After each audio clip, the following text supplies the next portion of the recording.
From Harry Hurley Way and the world's playground to the broadcast pioneers of Philadelphia Hall of Fame, you're about to find out why Harry Hurley has been named to the Talkers Magazine list of the 100 most important talk show hosts in the nation.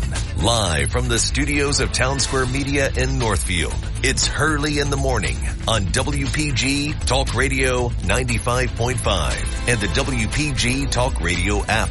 Thank you, TGIF. It is almost 7 minutes past the hour, and we thank you for being with us. Busy news day, and it's going to be something else. I will do my small part this hour. We'll have, and I say this in advance because your participation never fails, and it is always awesome. We are going to have a great 7 o'clock hour wide open forum.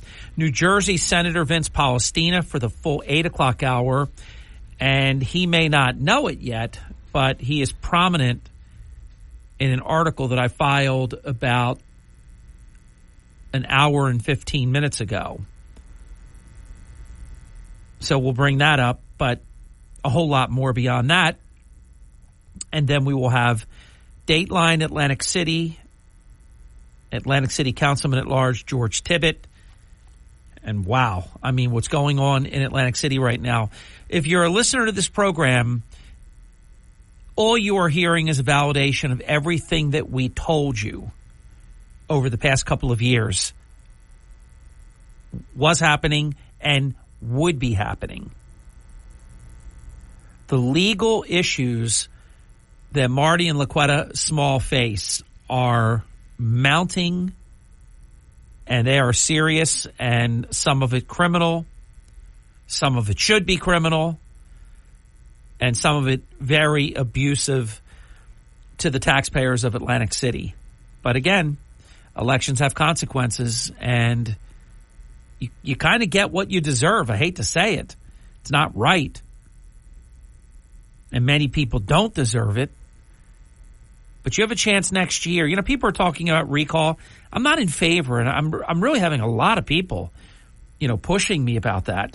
I'm not in favor of a recall of Marty Small because the election is next year anyhow. So what's the point?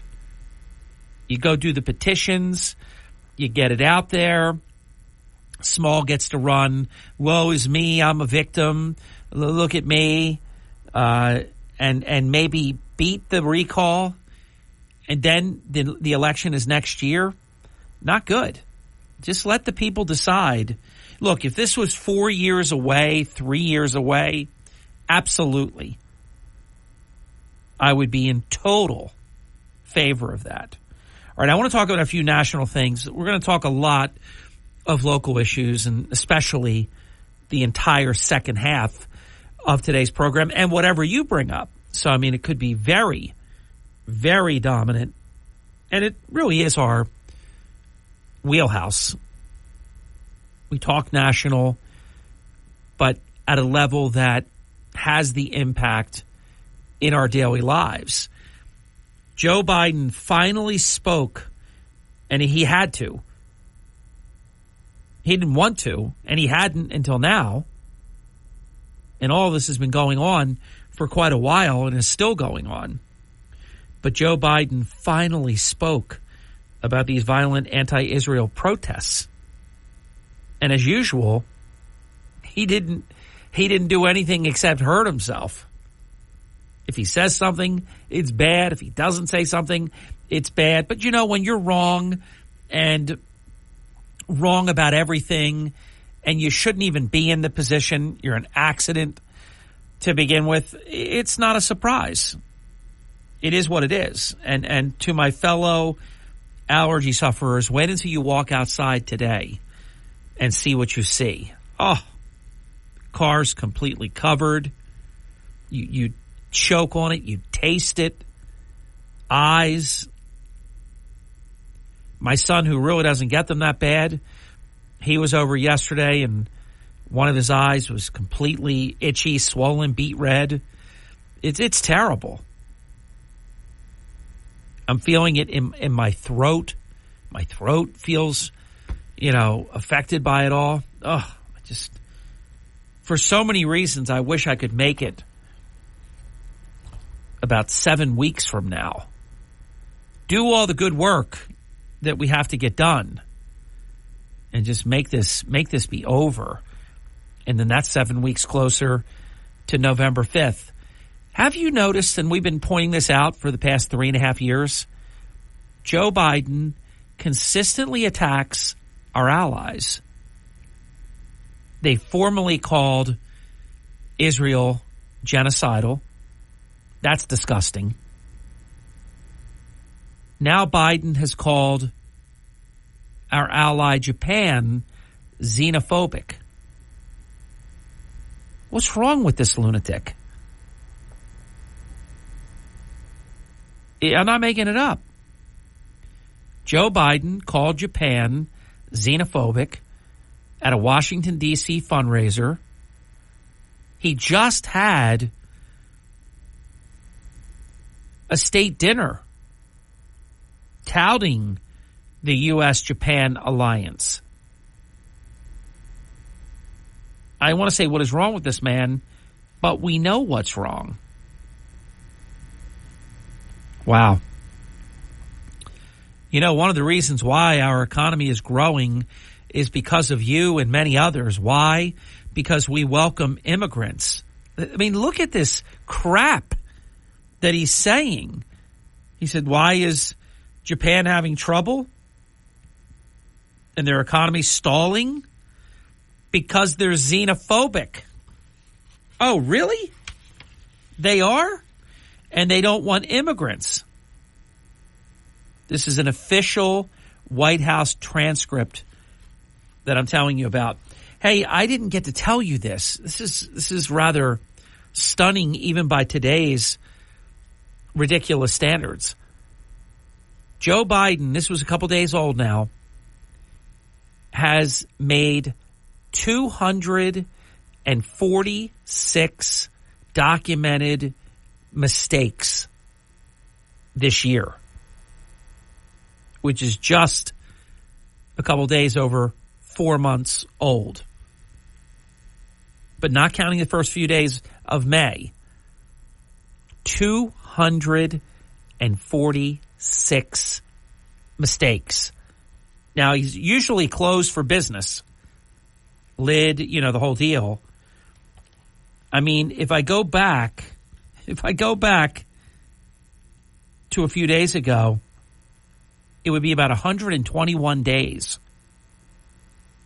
It's 2 mistakes a day. This is crazy. Absolutely crazy. And that's the White House admitting that. Here's one for the record books. Meghan McCain, no Trump hater, no Trump lover, pretty much a Trump hater. Quote unquote, Trump is going to win. So many people. Now, the people that like Trump are saying that.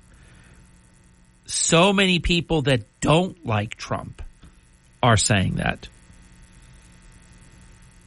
And you know what happens when, I guess it's sort of like quicksand. I don't have any experience with quicksand. I mean, I've watched it in movies, and I don't even know if it's accurate what you watch, but when you're in quicksand, you're supposed to stay still. The more you flail, the more you move, the quicker you go under. Joe Biden is lowering the controlled substance aspect of marijuana, taking it out of, the Schedule 1 and lowering it. You know why he's doing that. He's paying off all of these college loans. It's totally unfair. They decide who the winners are. What about somebody that had $120,000 in loans and now with all kinds of crazy interest and stuff, it's like 200 and some thousand? Aren't they getting ripped off? No help for them. Just Biden picks the winners and the losers. When we come back, I'm going to prove something to you. And I love to do these kinds of things. It's never see I told you so. But I have maintained that this whole notion is predicated upon a complete lie. And I mean the media when it comes to the Donald Trump hush money trial. I said it's not hush money. I'm not just offending my former boss. It isn't hush money. You know, if you're a listener of this program, that I have said it again and again and again. And maybe people listen and say, yeah, I agree with Harry. And maybe people listen and say, well, he's just sticking up for Trump. He likes Trump. He worked for Trump. He's just like I'm lying or something. I don't lie. I may get some things wrong, but I don't lie. And I will prove the issue of that it was not hush money, so therefore it's not a hush money trial when we come back. 18 minutes past the hour on this Friday in May, the day before the Kentucky Derby. Many years in a row, and I miss not being there. I would say, gosh, I'd have to look at it, but I think maybe like 5 years in a row, we were in Disney World for the Kentucky Derby, and it was a lot of fun. We would be in Disney World for sometimes Mother's Day, Cinco de Mayo, also very fun in Disney World, and the Kentucky Derby. We haven't done it the last couple of years. Plus, the allergies are not as bad there right now as they are here. Brutal here. And that was always nice just to get away from it for a little bit. That's my goal maybe someday is, and you wouldn't know the difference. We did an entire week of Hurley in the Morning back in the days of the pandemic because we went to Florida and Governor Murphy had a policy that if you went out of state, you had to quarantine for a week. It was no problem. The technology, the equipment is amazing. I did the entire program. Easy. From home. Nobody knew. My host mic, same mic that I use here because it's my own. I brought it home. It was undetectable that I wasn't here. So I'm threatening that maybe someday I'll go to Florida for a month, 6 weeks even, and do the show. Nobody gets hurt, and I get out of the tree pollen. See, I have to time it, though, perfectly because a couple of weeks ago, I would say about 3 or so weeks ago, where we would have been in Florida, but Margie and I both had COVID-19 together. It was 3 weeks ago this Wednesday for me. Margie had it about 5 days before that. And then, of course, we both had it for a good portion of it together.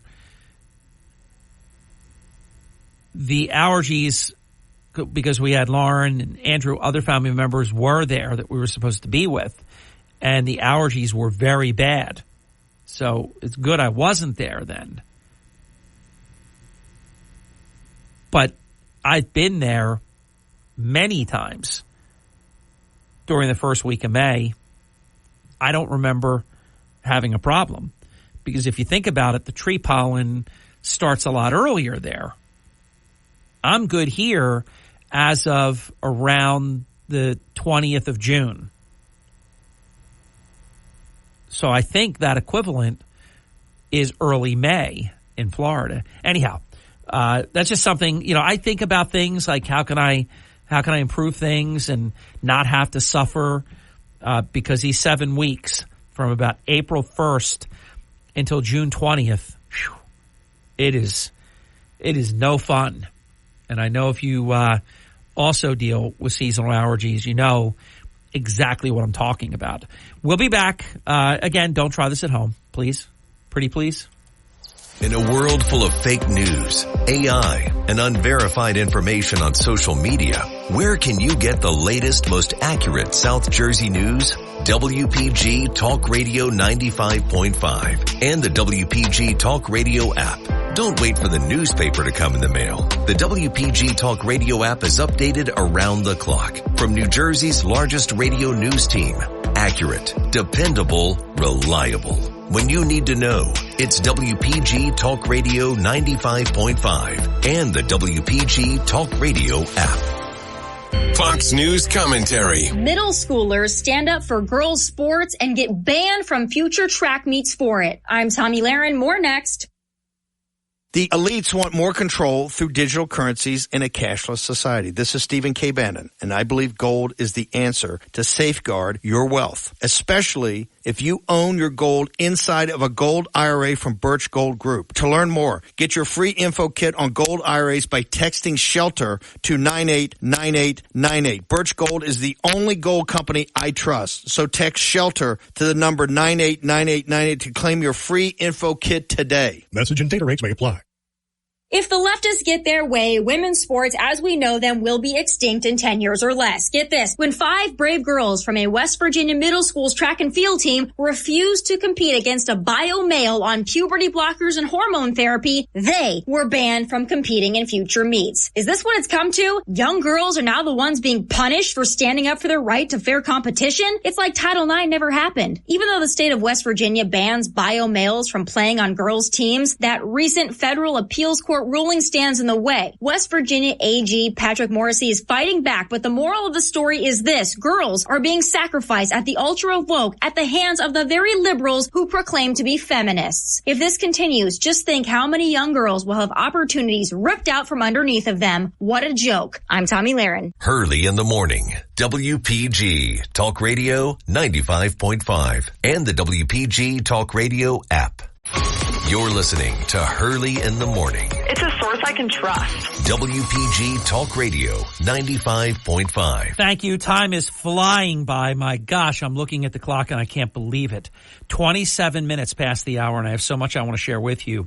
This portion of our program brought to us by my friends at Ambient Comfort Heating and Air Conditioning Professionals with a special offer. That's right now. And don't wait to when you're sweaty and miserable. The sooner you discover a problem, the easier the repairs tend to be. And while the price of just about everything has gone up, Ambient Comfort's tune-up special is the same affordable price as last year. Just $59 for new customers, and it's well worth it. Their certified technicians will perform a thorough precision tune-up on your system. They'll make sure that it's safe, running at maximum efficiency, prepared to get you through the summer when comfort matters. Choose who I choose. Choose Ambient Comfort. Schedule your tune-up now at AmbientComfortNJ.com. Please mention me. That's AmbientComfortNJ.com. You can also call 609-568-0955. That's 609-568-0955 for your $59 air conditioning system tune-up for new customers. Tell them Harry Hurley sent you to Ambient Comfort. Well, I just checked my Disney World pollen app. There is no tree pollen. Now, by comparison, let me show you what's happening here. And ladies and gentlemen, what is it called when you do something self-inflicted. This is my absolute worst. Now, it could be that it is just really bad, and it is. But I errored last night, did not take my Flonase. I thought of it, and then something happened. I don't know what it was, distracted or something, And then I was really tired and just fell asleep. I did not take my Flonase. And I was just saying to Dr. Martin yesterday on air from DeBoer Heart and Lung Center, he's awesome, that the Flonase, he takes it also, is incredible. All right, so let me find my pollen app here. I just got one that is incredible. I got to find it now. There it is. This is my worst day. I absolutely feel terrible. And it's all just allergies. I'm not sick. I know I'm not sick. I know the difference. Like, I know when I have COVID-19 and I know when it's allergies. And plus I can't get COVID-19 right now. That's a little plus. All right, so check this out. Here we go. Pollen tracker. Oh, God. The tree pollen is high. It's about little more than 3/4 of the way to max out, like the highest it can ever really get. And it's at 740 parts per million oak, which is my absolute nemesis. Oh. 100 and something is terrible. It's at 740. Grass pollen, very low. Ragweed, very low.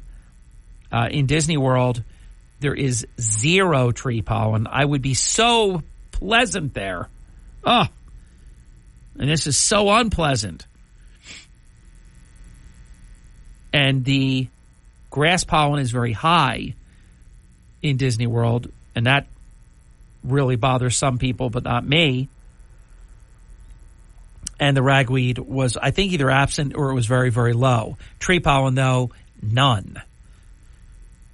A little bit of breaking news. At this moment, the New York City police are making arrests at NYU. Good. Excellent. And right after, I apologize, right after this bottom of the hour break that I'm 2 minutes past. By the way, I'm never late for that. The bottom of the hour break can be as late as 6:35. I like to get it as close to 6:30 so the next segment is longer. So I'm not late, but I want to stay right where we want to be. So right after this, I will share with you that the Stormy Daniels case,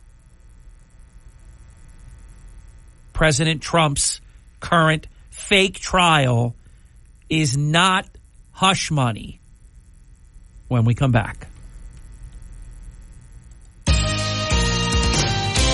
This is the Town Square, New Jersey Info and Weather Network. Thank you. It's 33 minutes past the hour. Harry Hurley, that's me, with 3 stories that you can follow on our WPG Talk Radio 95.5 app. New legal action against Marty and LaQuetta Small. Catch up if you're not following what we're doing. We've owned the coverage. And a separate item altogether, more legal problems for Marty Small. Everything I told you is happening. And the Atlantic County prosecutor indicts 2 New Yorkers for an Atlantic City murder. From the Town Square, New Jersey Info and Weather Network, I'm Chief Meteorologist Dan Zarrow. As land breeze turns to sea breeze today, the ocean influence is back. That means clouds and much cooler temperatures are on the way. We'll see about 60 degrees this afternoon, staying dry though. Mostly cloudy and cool tonight, low 49. Into the weekend we go. Cloudy skies tomorrow with an increasing chance of showers, high of only 57. Periods of rain expected on Sunday. Get weather 24/7 wherever you are. Download our free mobile app today. This is an important safety. WPG Talk Radio 95.5. Starting your day the right way with Hurley in the morning. It's a refreshing drive to work in the morning. Thank you. WPG Talk Radio 95.5. It is my honor to be refreshing. Now, all you have to do, please don't listen to me on this point. Please discount everything I've ever said. I've said it at least 100 times that how much this bugs me that the media calls this a hush money trial, because it's not a hush money trial. Well, Keith Davidson, who was Stormy Daniels' attorney, he testified yesterday. He said it's not a hush money trial. It's not. It's not a hush money trial. My favorite quote of yesterday was President Trump, because the media has been, trying to make a big deal that he falls asleep in the courtroom. You got to understand, and I have an advantage knowing this man. He is go, go, go, go, go. You sit him at a table and he is completely hostage to this garbage that they're doing. It's so unpleasant for someone like that. But I'll tell you what, he's making the best of it. His quote was fantastic. Quote, "I don't fall asleep. I simply close my beautiful blue eyes." But he went further, though.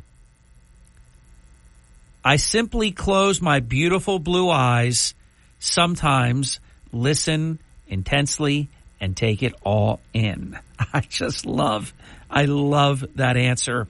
And then, of course, Trump is campaigning harder and more often than Joe Biden, even on days where he's completely, bogged down with this fake trial.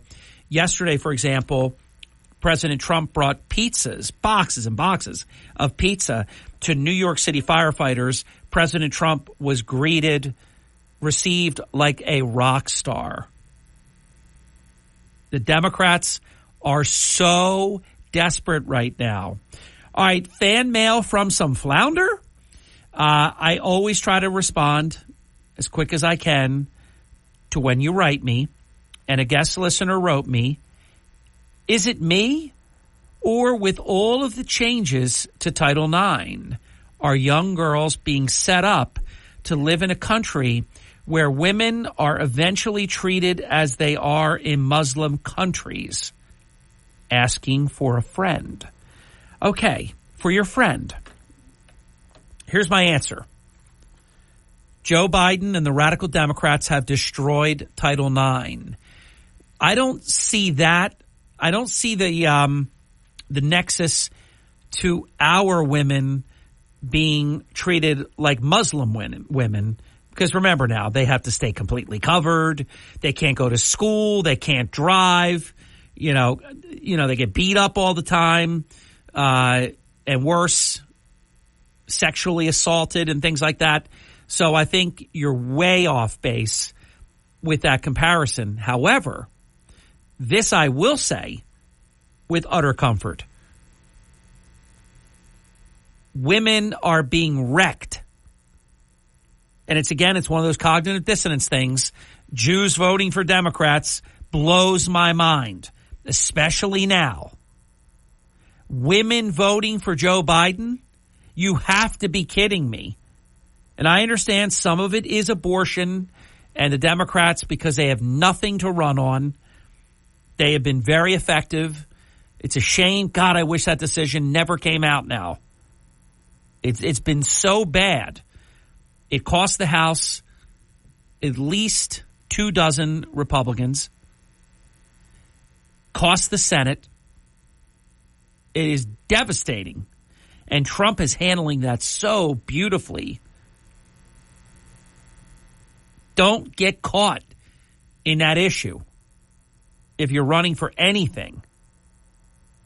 Because Democrats that cannot win on issues either manufacture or exploit wedge issues. Let's not forget, they leaked that decision on abortion. And they had all those weeks prior to when it got formally announced to trash it. And they went crazy over it. And it worked. Bad people actually won certain seats because of it.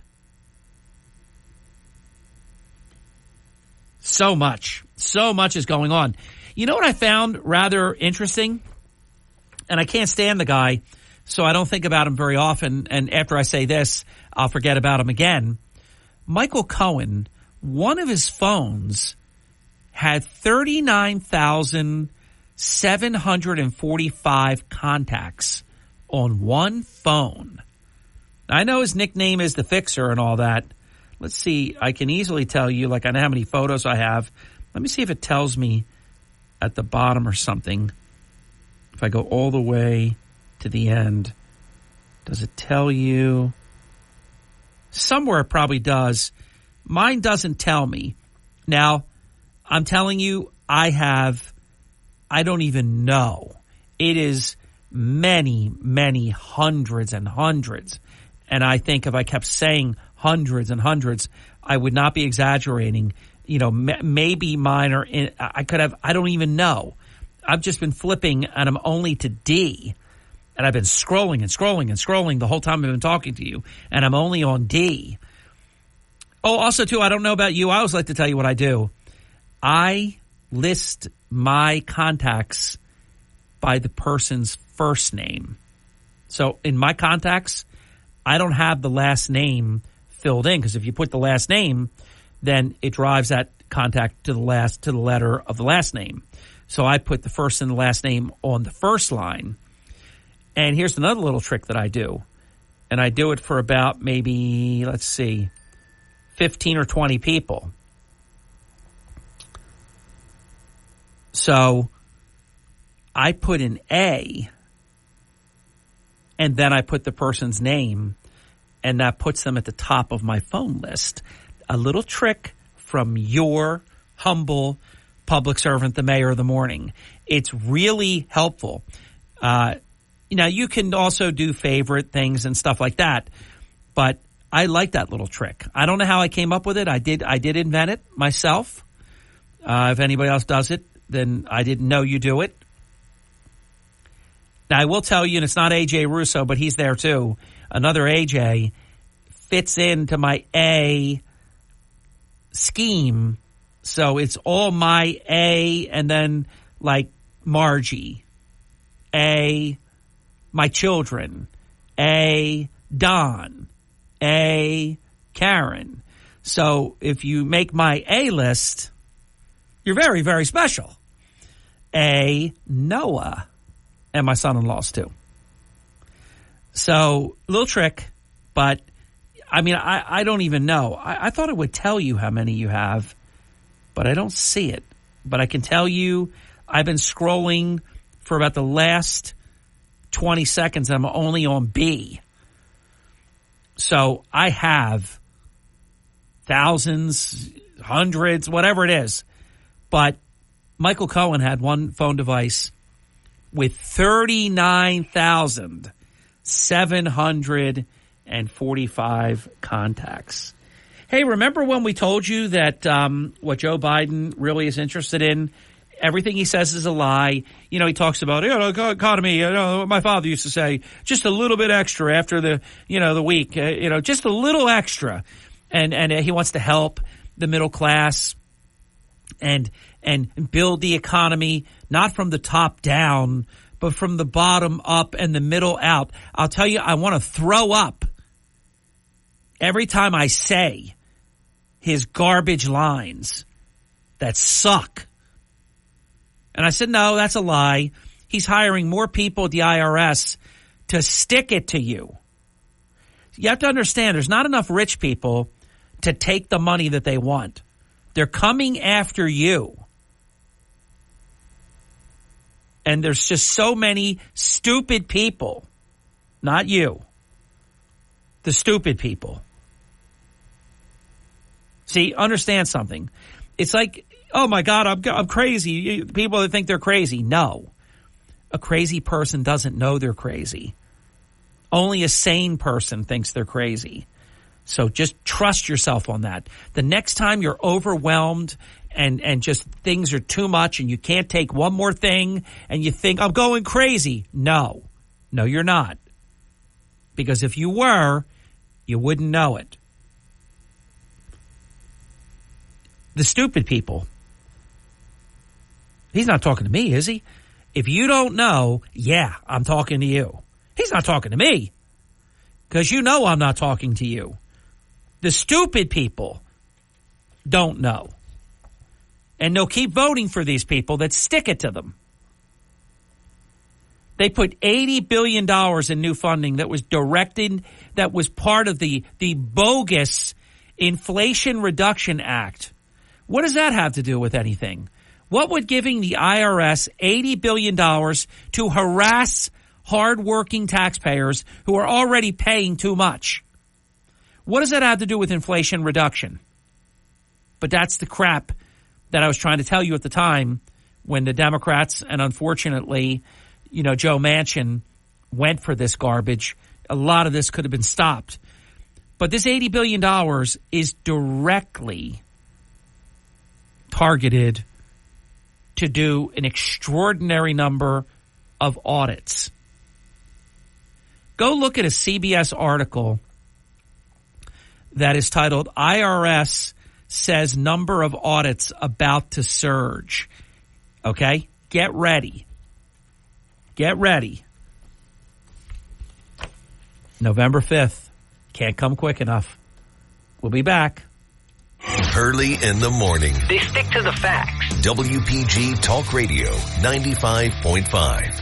Starting your day the right way with Hurley in the Morning on South Jersey's talk station, WPG Talk Radio 95.5. You're listening to Hurley in the Morning. Established, reputable. WPG Talk Radio 95.5. All right, let me button this one thing down because I wrote him a thank you note. Dan the Spackle Man, the very talented builder, contractor, you name it. And there is, yes, more than just spackle in his toolbox or tool belt. He taught me how to see how many contacts I have. Now, I knew I saw this number before, but I got there accidentally. I couldn't figure out how to get there before.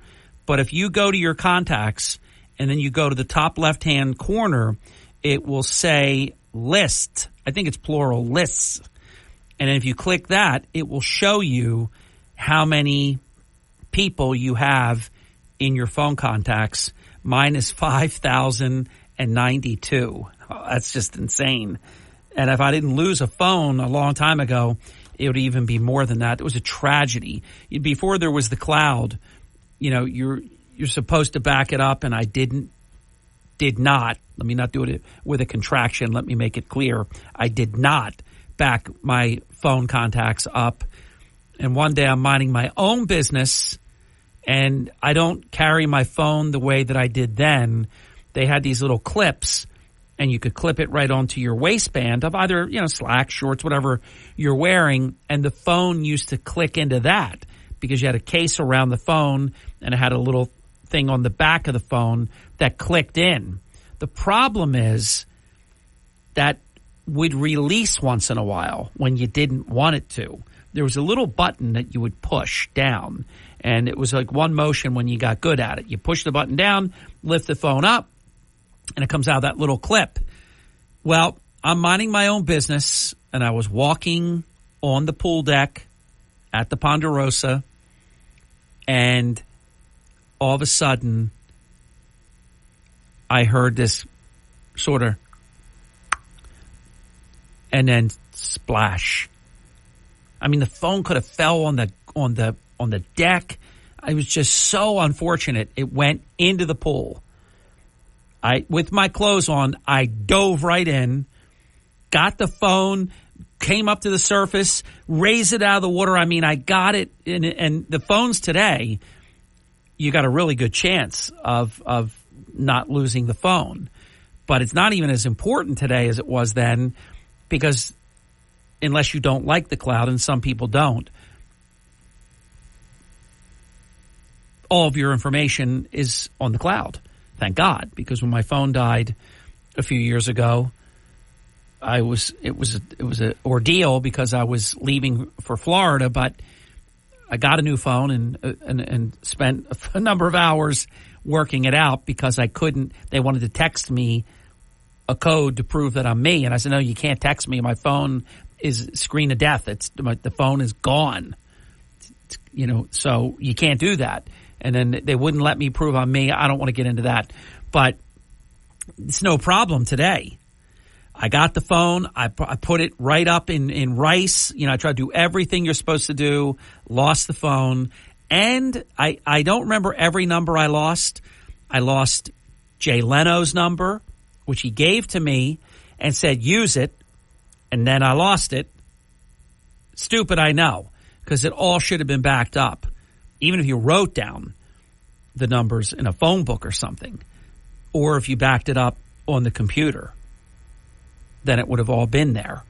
But I lost, I didn't cry about it, but it made me sick. It made me sick. I almost feel that way right now, reliving it, just talking about it, because just imagine losing every one of your contacts. It's devastating.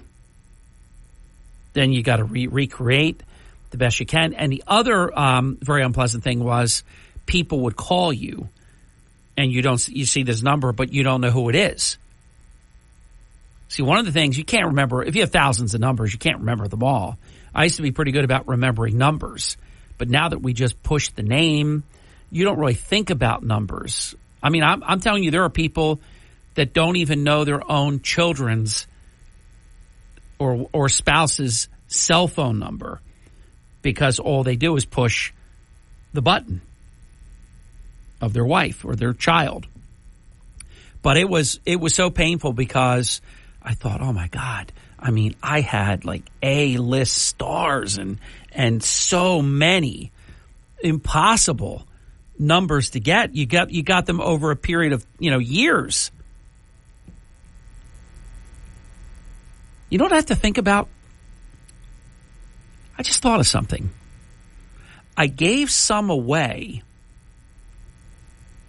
I'm sure I thought of it at the time, so it must not have been something that would have been successful, but I have old phones that maybe I could get some of them back. You just gave me an idea.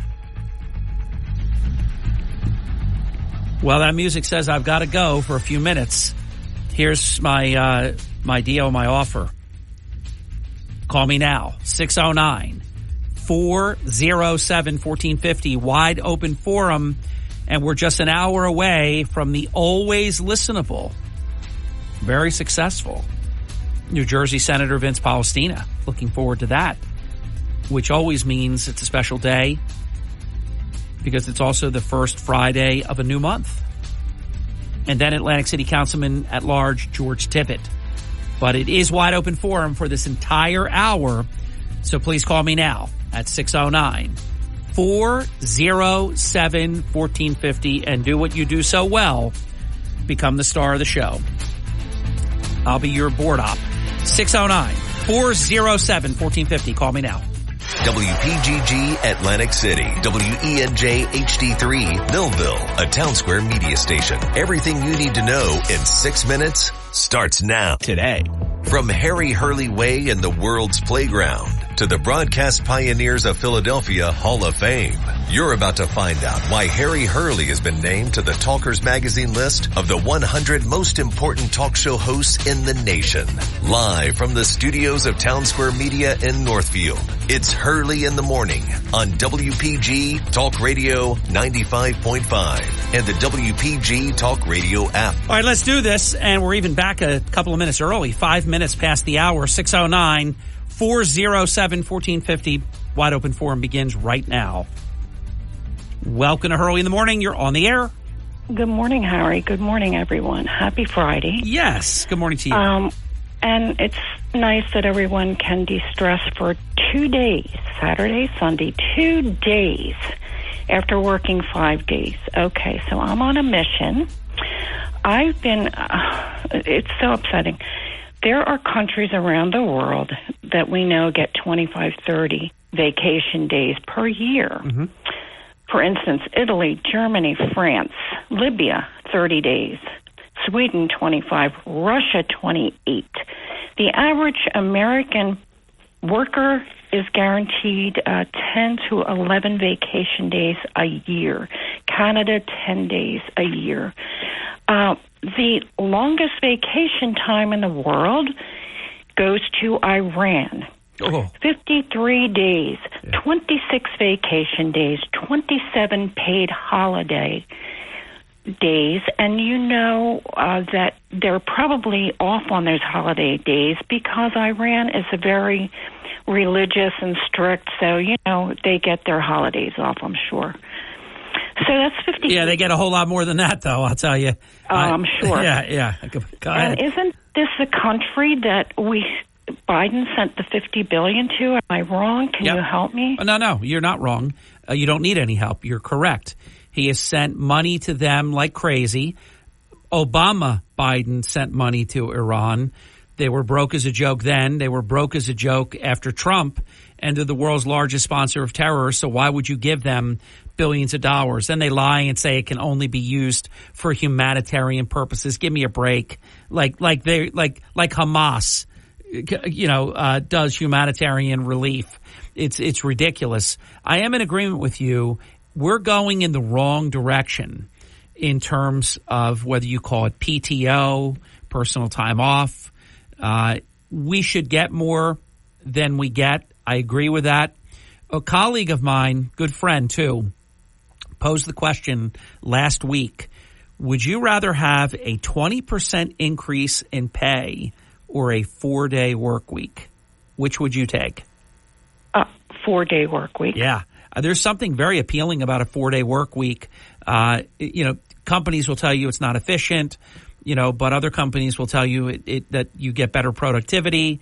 And what you could do is you can have 4 10s and then maybe have employees that work 3 10s. And if you're a 7-day-a-week business, you've got it covered. And that when the people are there, they're more productive than if they were for 5 8-hour shifts. I like the idea. Police departments a number of years ago started to do things like 4 10s and then they maybe even 12-hour shifts and things like that. Fire departments have done obviously 24-hour shifts and things like that for a very long time. But if you knew you had 3 days off every week, then if there's a holiday in there or something, you've got mini vacations all year long. Correct. Yeah.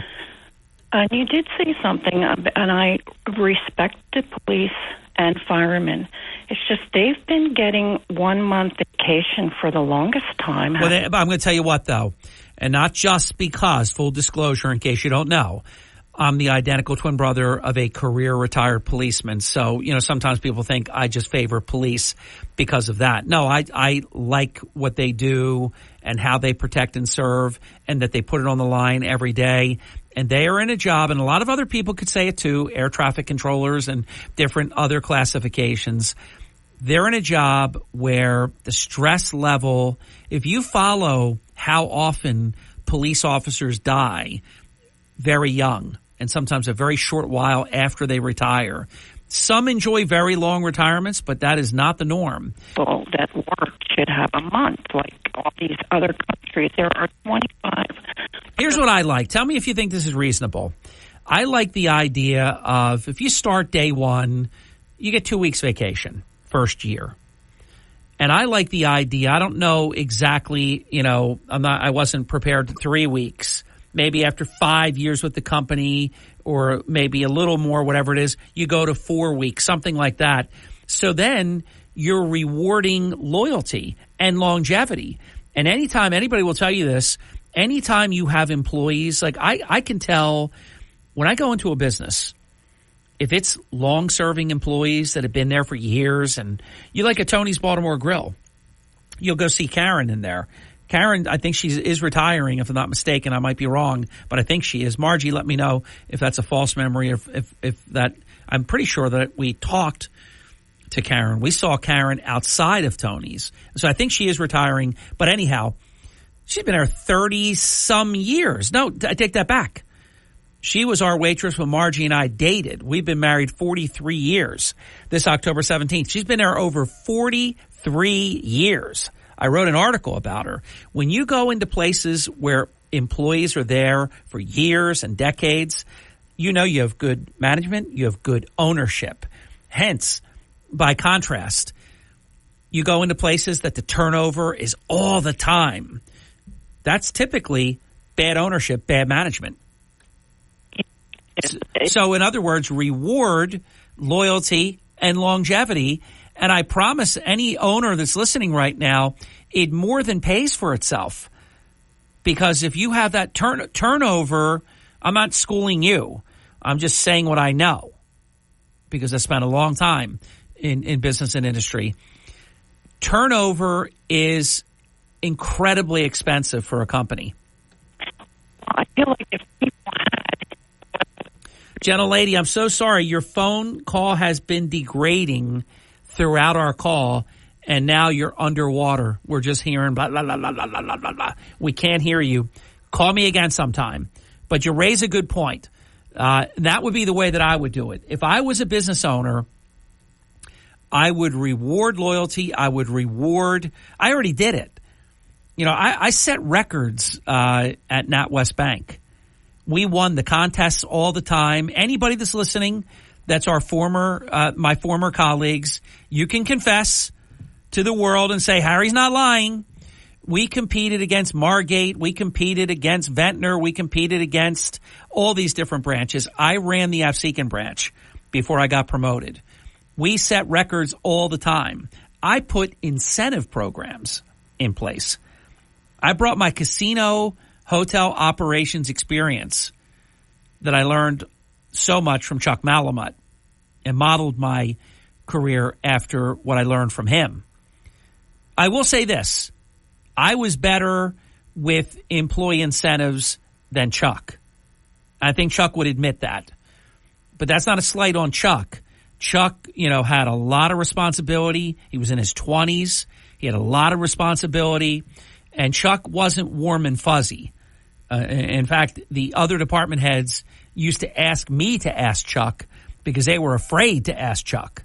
I mean, he was intimidating, but very effective and very smart and a great hotel operator, great hotelier. I put some incentive programs in at Trump Castle that saved President Trump millions of dollars. See, if you show, and I can tell you this, if you show President Trump, I want to reward all the Valet jockeys with bonuses that wound up being about $800 a month for each of them. And that sounds like, oh my God, you can't afford that? Yes, you can, because you should see what I inherited when I got there, the claims. So we came up with policies that save money, and if they had accidents, it came out of their tip or their bonus pool, so they didn't want to have accidents or cause any damage to cars. One of the biggest causes of car damage wasn't crashes in the garage. It was fast from car to car, getting in and out of the car, throwing the door open into the next car on days where the garage wasn't even that crowded. So I said, hey, guys, figure that out. And they parked every other car. So then you could throw that, and then you only filled in when you had to. That saved hundreds of thousands of dollars, that one technique. So you take care of your employees, and they'll take care of you. Screw your employees over, and they'll screw you back. It's very simple. It always worked. But I do like what she said, and I do agree that in many respects, we're going in the wrong direction in terms of some of those benefits, if you will. Health benefits, PTO, this kind of thing. To your calls right after the break. Don't go away. This is, well, after all, we make a lot of sense. Hurley in the morning. Harry Hurley is the only person that can make sense of what's happening in Atlantic City. On WPG Talk Radio 95.5. What we do. Your morning espresso starts right here. It's the Sean Hannity Morning Minute. An Iranian college is now offering free tuition to U.S. students that are expelled for taking part in anti-Israel protests. Maybe this is a good thing. I actually hope they take them up on the offer. And then maybe they'll learn a thing or two about what life is like for students their age on college campuses in Iran. Because guess what? They're not going to be having any protests against the president of Iran or the Ayatollahs or the mullahs, because if they do, the penalty will be swift and it'll be severe. And by the way, if you're a woman, you better cover up, because otherwise you might be beaten. If you're a member of the LGBTQ community, you better be careful not to be exposed, because if you are, they will murder you. The Sean Hannity Show, from coast to coast, later today. We all hear the radio ads about the IRS. They tell you to be afraid, to be scared, and they try to frighten you into calling. I'm not here to do that. Tax Relief Advocates is different. TRA is here to tell you that if you owe money to the IRS, whether it's $5,000, $50,000, or $500,000, we have a solution. It doesn't matter if you're sitting in your car, at work, or with your kids. No matter where you are, call now. 800-575-9862. Don't lose hope. TRA can eliminate or reduce what you owe to the IRS. There is zero risk to you. If we can't reduce your tax debt, then you pay nothing. Our passion is taxes and helping individuals fix their IRS problems. We have a 5-star rating on Google and an A+ with the Better Business Bureau. You don't need to be afraid of the IRS any longer. End your tax nightmare today by visiting us online at TRA.com or call 800-575-9862. That's 800-575-9862. Tax Relief Advocates. Real solutions for real people. You're waking up with Hurley in the morning on South Jersey's talk station, WPG Talk Radio 95.5. And the WPG Talk Radio Hurley in the morning. Not only the news, but perspective too. WPG Talk Radio 95.5. Yeah, just another of the long list of things that we do right there. 21 minutes past the hour. It is the Hurley in the Morning program. Wide open forum. If you call me right now, you get to participate. 609-407-1450. Great calls like the gentle lady that brought up, I thought, a really important topic. I'm not into the game. Like, I don't want to compare, hey, Iran gives you 56 days. Yeah? You don't want to be there. I'd rather get no days off. I'd rather work 365, 24/7 in America than have 56 days off in Iran. But other than that, it was a really just an excellent commentary from the gentle lady caller. Welcome to Hurley in the Morning. You're on the air. Good morning, Harry. It's a great day in the city of Brigantine. How are you? Very well. Thank you for asking. So, the interesting thing about these countries where you get all this time off and you get to retire when you're 50 is that when you are working, they take 90% of what you earn. Well, there's the socialism aspect for sure, and worse, because some of them are not socialist countries, flat out dictatorships. I think it's Australia, if I'm not mistaken. And if you are a talk show host in Australia, you get to retire at age 50. I think it is 50, because they believe that the unhealthiness of the host mic. How about that one? But I'm very fortunate. I have my own mic. Yeah. Well, is it Electro Voice? It is. Yeah, that's the best one. That's the gold standard. That is correct. Yes. So and look at what happened in Greece some years ago. They tell you, oh, you can retire when you're 50 and we'll take care of you for the rest of your life.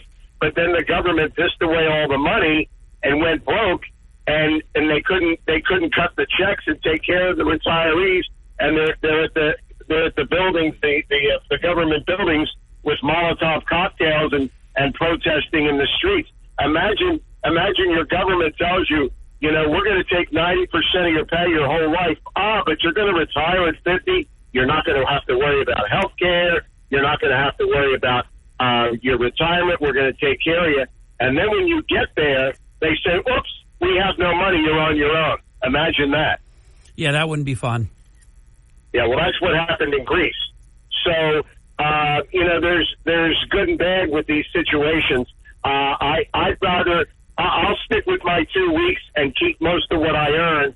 And if I'm smart with my money and put it away, I can retire early on my own without the help of the federal government, Yeah. Because true.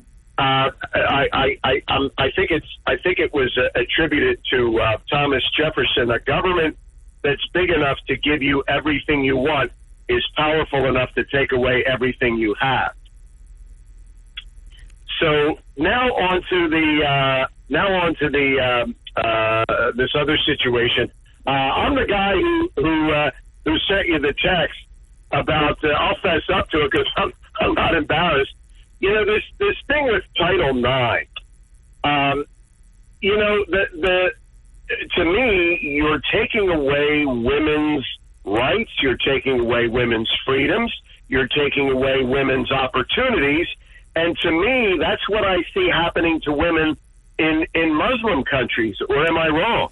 It is, but I think it's more conflation, though, because if you compare Muslim women to what's happening right now in America, oh my gosh, it's just not a fair comparison. But if you just had a separate conversation and said women are losing rights, you're absolutely correct about that. And right now, if women push back, they wind up getting suspended and deemed not eligible to compete, which is terrible. If you say, look, I don't think it's fair that a biological male gets to be in my track meet or my swim meet or whatever, tennis match, whatever it is, it's terrible what they've done. And I also completely concur, and it's been my position as well, that Joe Biden has destroyed Title IX.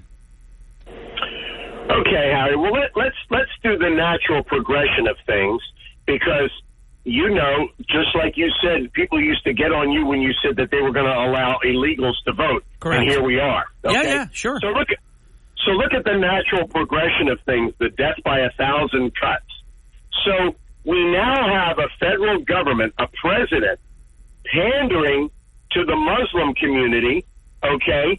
We have, they want to bring in all these people from Gaza.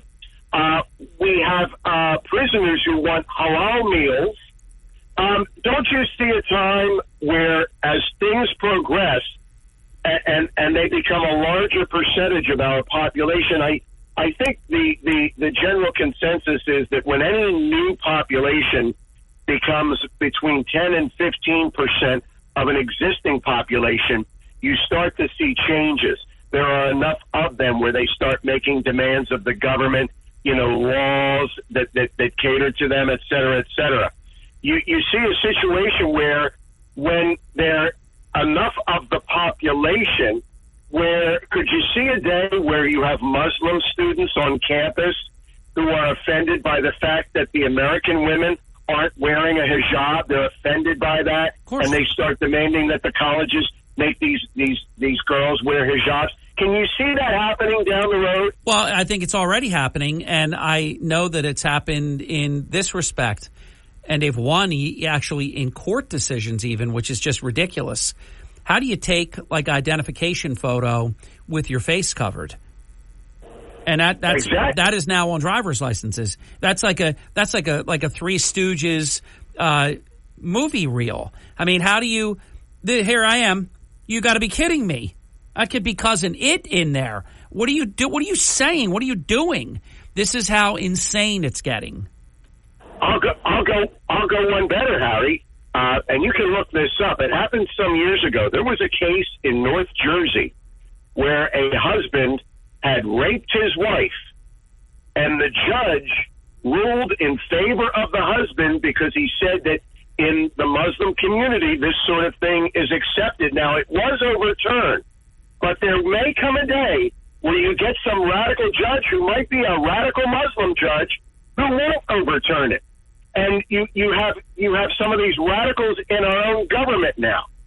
See, I'm not talking about right now. I'm talking about, These are things that are happening that if you take them out to their natural progression over time, it might take 10 years, it might take 15 years. I don't know. It might not happen in our lifetime. But you can see where these things are going to start happening. We know that in Europe, by 2050, that Europe will be a majority Muslim continent. And when that happens, there is no more Italy. There is no more France. There is no more Britain. It's not, President Trump said it the other day. It's not the same anymore. You go to France, you go to Italy. I know people, they go to Italy, they come back, they say, all I saw were Arabs. It doesn't even look like Italy anymore. And look, I'm not trashing Muslims. I'm just saying, but there is a percentage of these radical people that have ill intent, and they certainly have ill intent for this country. We're seeing it every day on college campuses from coast to coast. You know, I mean, I can see a day where this stuff really. So this thing with the girls, you know, these girls are going to grow up in a world where they have no rights. They have no opportunities. You know what I thought was terrible, too, and it just came to my mind while I'm listening to you, Andy. Megan Rapinoe, who I was never a fan of, didn't like the garbage that she spewed during her career. The moment her career is over, she endorses biological males being able to compete with women. I mean, in soccer. Give me a break. Yeah, they wait until they retire, and then suddenly they get lots of courage when their statements really don't affect them anymore because they've already made their money. They've already been on the Wheaties box. It doesn't matter. And she doesn't have to play against the men. Of course. Now, you know, this society where people who cannot compete in the marketplace, that we're going to reduce. In essence, what they're doing is we see it. They're lowering standards everywhere because some people simply cannot compete by the existing standards. So you have a guy who can't beat other guys. So he says, "Oh, I'm a woman," and he competes with the women, and he gets all the records to his name. And you watch, Harry, mark my words, somewhere down the line, these men who say they're women to compete in women's sports, once they're not competing anymore, I wonder how many of them are going to detransition. Well, then the fraud is completely gone full circle then. Just horrific thought. Because I'm not for it, even if I don't have no problem. If someone identifies that they're a woman or vice versa, great. But you cannot physically compete. You just can't do it because somebody is going to get killed. I told the story last week because I think it's important to have context so it's not always just the same, like a guy becoming a girl and then, you know, knocking out some girl in a sporting competition.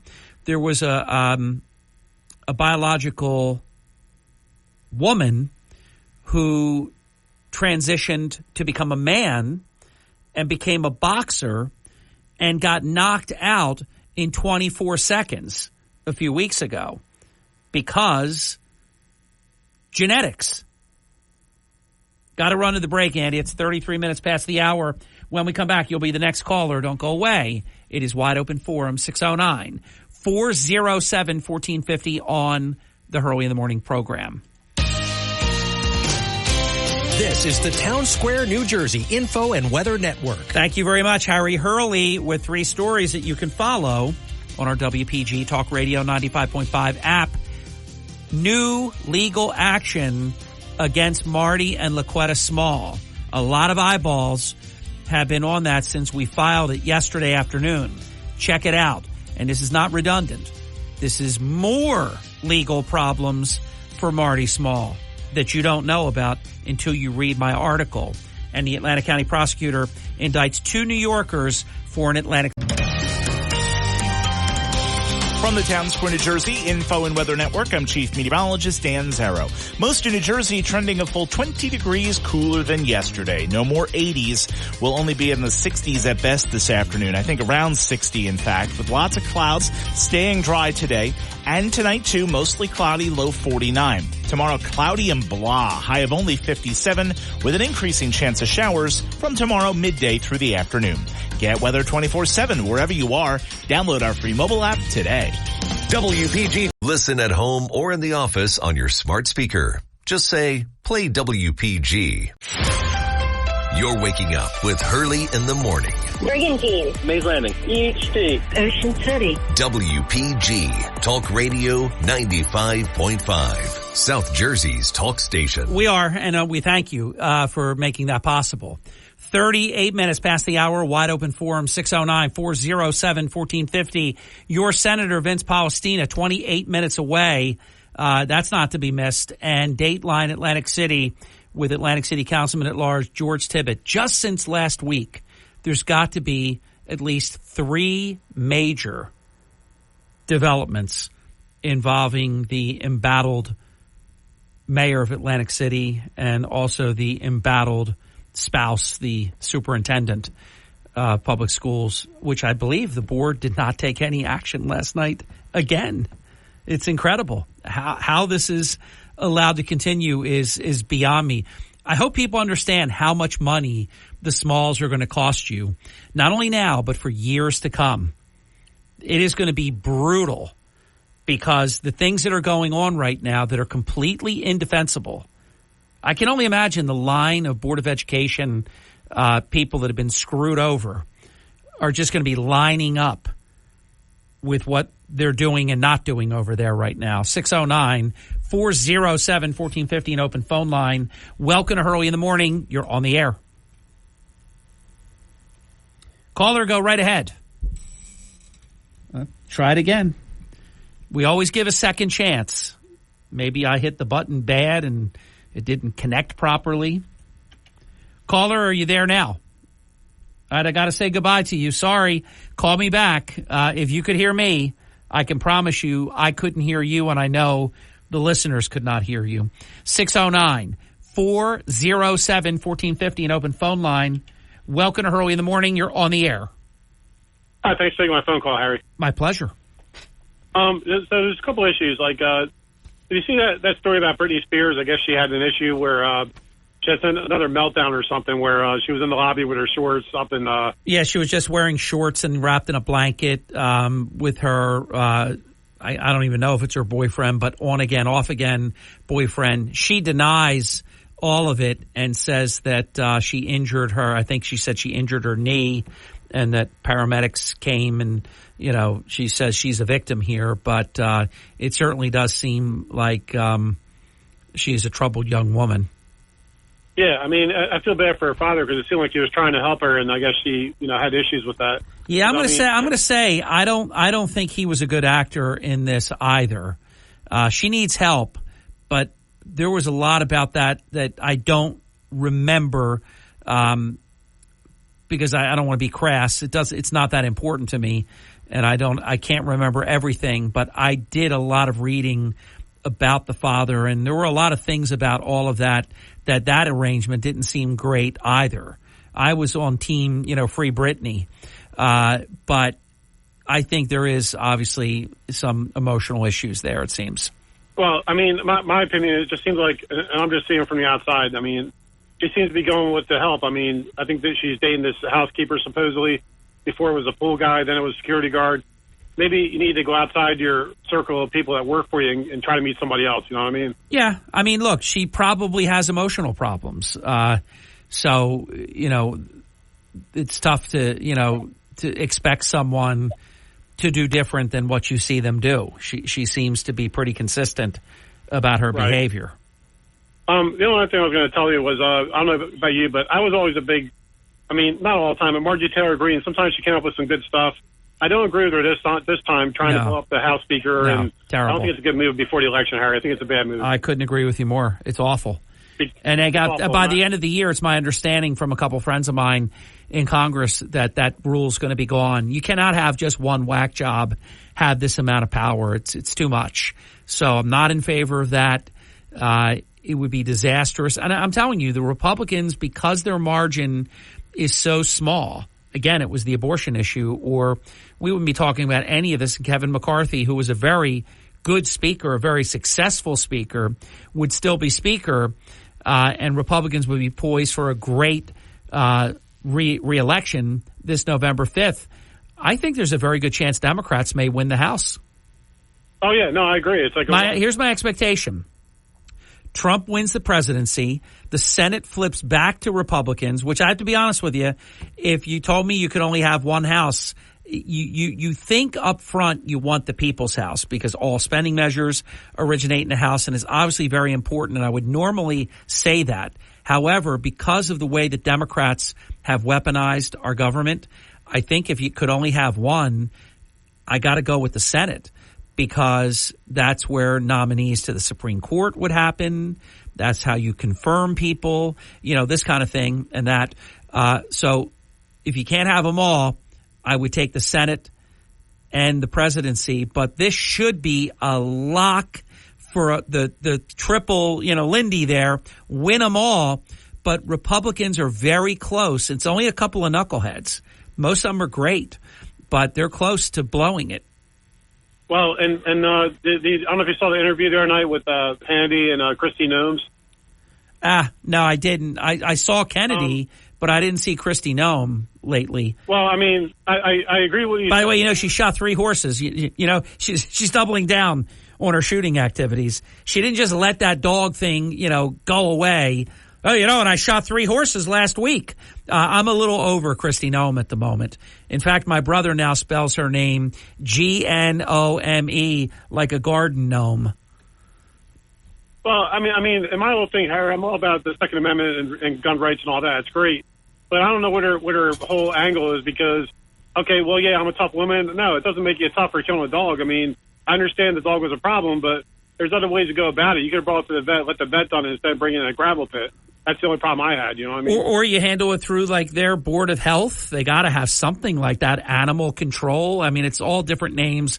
And I appreciate that North Dakota is very different than Atlantic City or Ventnor or EHT. It's very different. I used the term the other day. They look at animals more utility. We look at them more domesticated and family member and pets.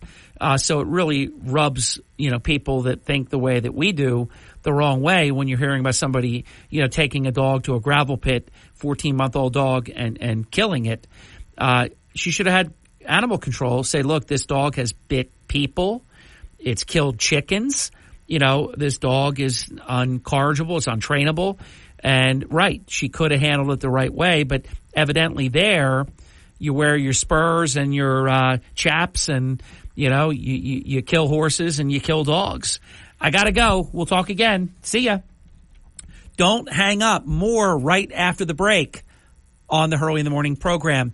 Yesterday I told you about Congress Hall. Today I just want to brag a little bit about the Virginia. It's also a favorite property of ours, part of Curtis Bashaw's group, Cape Resorts, and it's tucked away on Jackson Street. It's a wonderful property. We've stayed there many, many times, both in the Virginia Hotel and the cottages right across the street. And they're not cottages. They're beautiful beachfront homes, but they call them cottages. They're fantastic. This is an 1879 landmark building, impeccably restored by Curtis Bashaw and his team. You will love it there. There are the 4 additional cottages that I referenced. It's a great, elegant experience. And, of course, the Ebbett Room is one of the finest restaurants in the country. It is amazing. And you'll love the chef. You'll love the whole team. On the web at caperesorts.com/Virginia. The Virginia Hotel and Cottages, boutique elegance since 1879. Tell them that I sent you Hurley in the Morning. Your call's at 609-407-1450. Right after this, don't go away.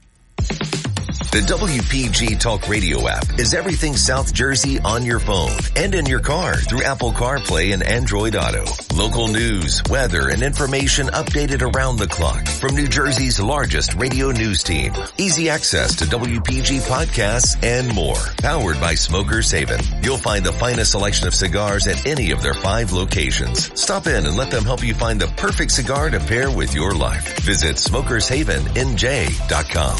You're waking up with Hurley in the morning. WPG Talk Radio 95.5. Wake up weekday mornings with Hurley in the morning. This is the stuff we need to talk about. WPG Talk Radio 95.5. I just saw something that, if it's true, it would involve a time traveler. I'm having a hard time wrapping my head around it. I don't think I'm going to have time to share with you this hour what was just presented to me, but I will in the near future, if not before the top of the hour break. Senator Palestina coming up in about 14 minutes, and we're going to continue with your calls at 609-407-1450. Welcome to Hurley in the Morning. Glad you called. You're on the air. Yes, Harry. I got three things to talk about, but number 3 being the most controversial. So we have time. Yeah. When Donald takes over the White House, I think a proclamation of some sort should be taken on that the United Nations building now becomes part of our government so that we can house the war veterans, the homeless war veterans. Building. Yeah, hey, listen, I'm with you. Let's do something for our veterans as opposed to all these nations that hate us. Well, you know, with all our 50 states, I think we would be able to fill up that building in no time flat. But anyway, number 2, here's how I'm going to make your grandson Noah a millionaire. Oh, wow, thank you. And I'm going to put forth that he writes a book, The Biden Lifetime Lies. It'll be the bestseller, and the little guy will be able to... Wait, your phone is cutting in and out a little bit. The Biden Lifetime what? LIES. Oh, yeah. Hey, that would be, yeah, that's like that book where, you know, it's a bestseller and you open up, it's just blank pages. That's sort of, you know, in that sort of spirit of things. My God, the list of lies is so long. 18-wheeled, you know, truck driver, his uncle eaten by cannibals, first in my class, law class, when he was in the bottom, like, 10%. I mean, we could go on and on and on. We have a president who is literally a plagiarist and a congenital liar.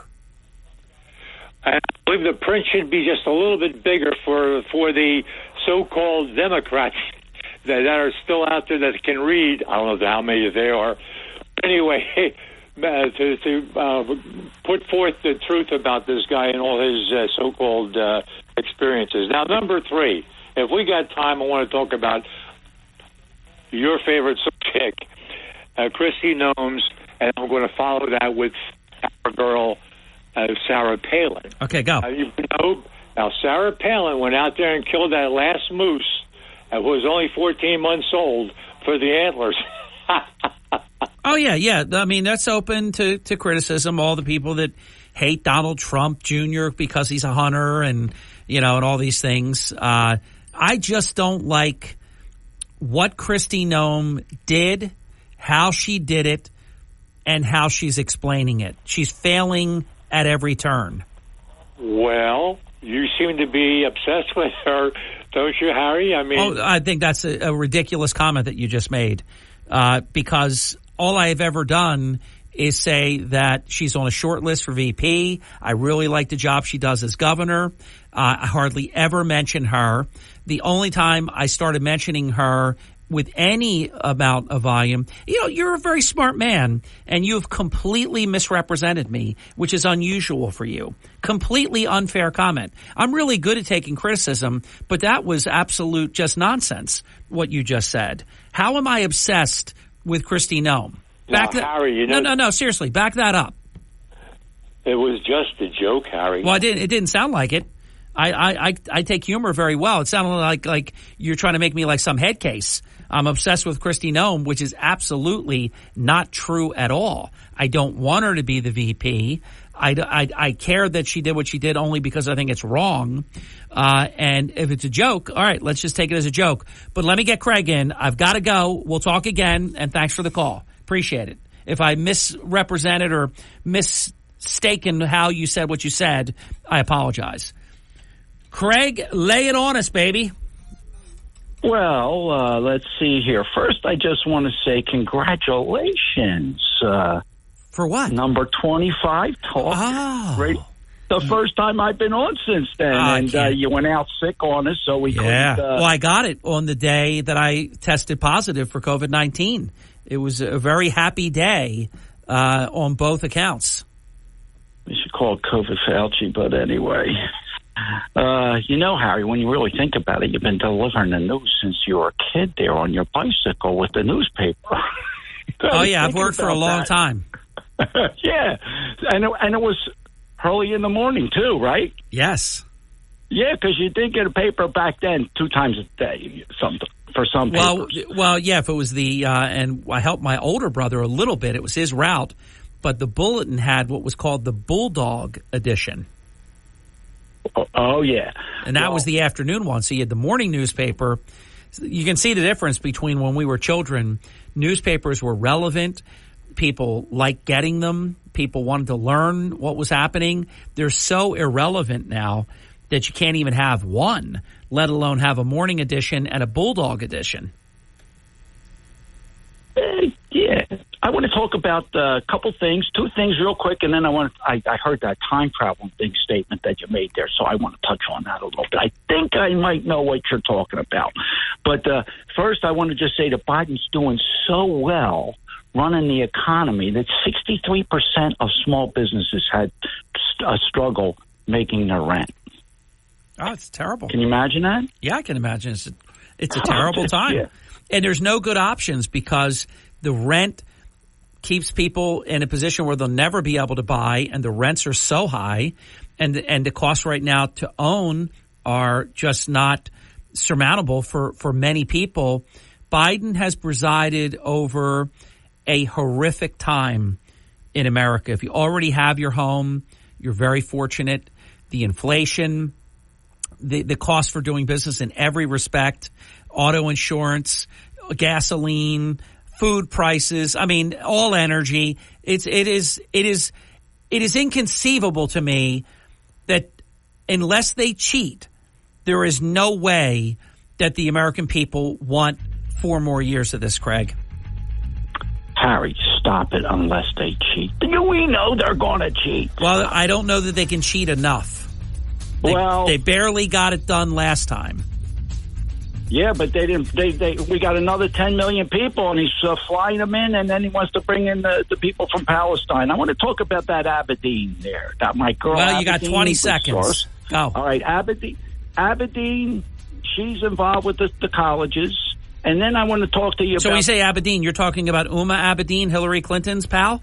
Oh yeah, okay. I do believe that. All right, so do me a favor. The next time we have open forum, let's continue, but I've got to go for now. Senator Vince Palestina joins us next on the Hurley in the Morning program. And in today's 9 o'clock hour, I told you we had to suspend our official Hurley in the Morning mental health break probably until after the election. There's just no time. I really love it. There's just no time. WPGG Atlantic City, WENJ HD3 Millville, a Town Square media station. Everything you need to know in 6 minutes starts now. From Harry Hurley Way in the world's playground to the broadcast pioneers of Philadelphia Hall of Fame, you're about to find out why Harry Hurley has been named to the Talkers Magazine list of the 100 most important talk show hosts in the nation. Live from the studios of Town Square Media in Northfield, it's Hurley in the Morning on WPG Talk Radio 95.5 and the WPG Talk Radio app. It is exactly 5 minutes past the hour, and if you're following your calendar, you know it's the first Friday of the month of May, which is really hard to believe how fast this year is going. And that means that it's the 8 o'clock hour, and we're visiting with Senator Vince Palestina in a program that we've been doing for years, well before he became the senator from the great senator from the 2nd Legislative District. And Palestina and Associates presents and sponsors Senator Palestina's appearance. And we have a lot to talk about because in just a couple of days, it will be exactly 2 years. I vividly remember this because I have something that I was doing on this particular day that I just won't forget. May 7th, 2022. It was a blustery day. It was a rainy day. And Marty Small, in his infinite stupidity, retaliated against the only African-American owned business in Gardner's Basin, retaliating against Gregory Dredgy Wood, clearly, provably, and he blamed the state of New Jersey. He said that it was the state of New Jersey, and if you go to the digital platform of WPG Talk Radio 95.5, we have the exact quotes. It's a Green Acres issue. Look at the history of Green Acres with the city of Atlantic City. We're following the state laws. This was Marty Small's abominable lies. I don't use that word often, but he was lying through his teeth. For whatever reason, and it's all going to come out, and you're going to pay for it a lot, because this man was never able to open up his business ever again, and he was able to operate successfully for decades. And why would you want to take something? People loved his fish sandwiches and all the other really fresh catches of the day and entrees and things. Very popular. This would have been a great thing during when the NAACP was here. It was, but of course, Marty Small is always about Marty Small. So after he got busted, because this, and I apologize, Senator, but I want to give people context here. After he got busted by many people, including me, Karen Shinsky, I don't know if she's still there, but she was then the public information officer with the state of New Jersey Department of Environmental Protection. Think about all the nuanced answers that you get, and even no comment. I mean, they're not commenting on a criminally charged superintendent that's still on the job. This was so bad, what the Small mayor was doing, that this woman actually said, quote, "The issue was that Atlantic City is evicting fish heads," said Shinsky. She didn't leave it at that. She went on to say, quote, "It is not the state that is evicting fish heads. It is Atlantic City." So after Small was busted there, then he tries to turn it on Palestina, calling him a racist, which he's done recently, but this goes back now 2 years in, 4 days? It's 2 years. He called him a racist then. That's Marty's only play when he's caught. Like a rabid animal. He's busted. He doesn't know what to do, so you're a racist. No, Palestina was the one that worked with the state, worked it all out. Nobody wanted to close fish heads except Marty Small. He lied and said it was the state. It wasn't. At the time, Small accused, quote, Palestina of playing reverse racism in the black community. Good one, Small. Good one. Quote, "Vince Palestina voted against tax relief for Atlantic City, and now he wants to act like he's a champion." No, he was the champion. You were the bum. He was the champion. And there's just so many blatantly false statements that I'm not even going to remind people about that Small made at the time about Palestina's demonstrated track record, which was the opposite of what Small was trying to contend. Which is it, Marty? Is it that Palestina is a racist, or that the DEP shut down Dredgy Woods' fish head? So, Senator Palestina, welcome to the 2-year anniversary special of that infamous day. I know you remember it well. I do, Harry. You're bringing back memories. Good morning to you and your listeners. It's hard to believe it's 2 years, but it brings back pretty vivid memories, because I remember it pretty clearly, just like you do. It was a bunch of discussions back and forth with Trenton and with Jacqueline Suarez and the front office, and It was actually at the Central Court dedication on that Wednesday, I guess, which would have been the 3rd. By the way, one bit of context that I should have shared. The 7th of May, on that blustery, rainy day, is when Marty Small ordered the police department to tow Dredgy Wood's business away to the Atlantic City Police impound tow lot. You had been working on that for weeks, months even, probably, prior to May 7th. May 7th is actually the anniversary of Small towing the man's business. What a slimy, just creepy, wrong thing to do. And they damaged his business. And then Small made him pay $350 to get his business out of the impound lot. And I remember saying then that he is going to pay for this. The city is going to pay for this. Taxpayers are going to pay for this. And ladies and gentlemen, this morning, and I could have broke it yesterday, but I broke the other tort claim notice from the child who alleges that he was treated so abominably by Marty Small, and there's other factors in there. You can go read that. It's a hideous, horrific story. So I waited till this morning early to break this one. Dredgy Woods has filed a tort claim notice. For those who don't know, a tort claim notice if you're going to sue a public entity like the city of Atlantic City, also suing Marty Small, because Marty Small needs to be individually sued. Senator, I don't think that's like in the performance of your job when you retaliate against one of your own citizens because you think you can, that you have the power. You know, I'm all for indemnification if a cop is doing their job, you know, and something, you know, goes sideways or something and there's no crime committed by the cop. You know, I believe in indemnification, but not for retaliation like this, Senator. Yeah, that's what I was saying. It was a Saturday. It was in the middle of the nor'easter when he towed it. But, you know, leading up to that, of course, all the discussions, it was a Wednesday. We're out in Mays Landing with Jacqueline Suarez. You know, at that point, said we absolutely agree with you. We're finding a path where he can remain for the summer. The next day, of course, the city doesn't want to hear that. They had a discussion with DEP, and they forced the issue to get rid of him.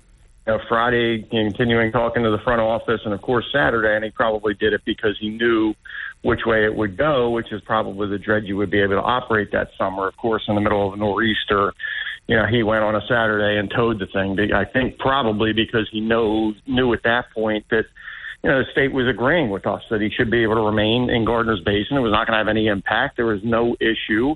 Obviously, as you saw the comments from the state, they were not going to push fish heads out. And so, you know, I think he probably realized his only way to try to force what he wanted to happen was go out on a Saturday in a nor'easter and tow the thing away. And then, of course, that's what he did. So the only thing I don't know with this is there are some requirements for filing those notices in a certain timely manner. So I don't know the details, but you do have to notify public entities of a potential suit within a specified period of time. So we'll see how it plays out. The whole situation was just incredibly unfortunate. And, of course, he went on his rant, you know, one of his many rants to blame me for this and that and the other. You know, with this recent incident, I realized, you know, that he will just blame me for everything because this personal family matter that he's currently dealing with, of course, somehow, you know, he stands there with his attorney in City Hall and somehow blames that on me, too, even though they both acknowledge it as a personal family matter. So, you know, the guy's got some issue with deflection, of course. You know, he's always looking to blame somebody else for his many issues and many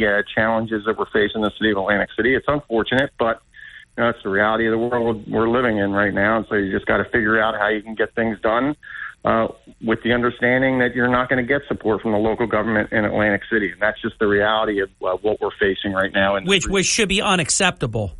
Well, it should be totally unacceptable at every level, you know, from Trenton to DCA to every single level out there. I mean, but you have seen, Harry, and you know, and I'm sure we'll talk about some of it, you know, the Atlantic County people that we have gotten in place at these many positions, you know, starting with the prosecutor. We just had another judge, Julie Nugent from Northfield, nominated yesterday. You know, with our entire judiciary, with the 6 people now, you know, Don Guardian, Claire Swift, and I, since we got elected, have gotten 6 Superior Court judges now. This will be number 6. To, you know, the local executive director, Eric Scheffler at the CRDA. You know, everybody that we are attempting to get in place are people that are of goodwill, that are from Atlantic County, that have a real interest, despite whatever political party they may be, whatever the background is. The people that we have been successful in getting in place are people who care about Atlantic County and care about our future. And I will tell you, as an elected official, those that don't want to engage in dialogue and communication, you look at the situation with Stanley Homes and people without heat and hot water for 2 years. Yeah. I mean, it doesn't take a brain scientist to figure out. They just don't care. They don't engage. There's no dialogue. They have their own agenda, and they're going to try to drive their own agenda. And so, well, their agenda is make as much money as they can themselves. I mean, Small gave himself an enormous raise that he certainly doesn't deserve, and hire as many friends and family as they can.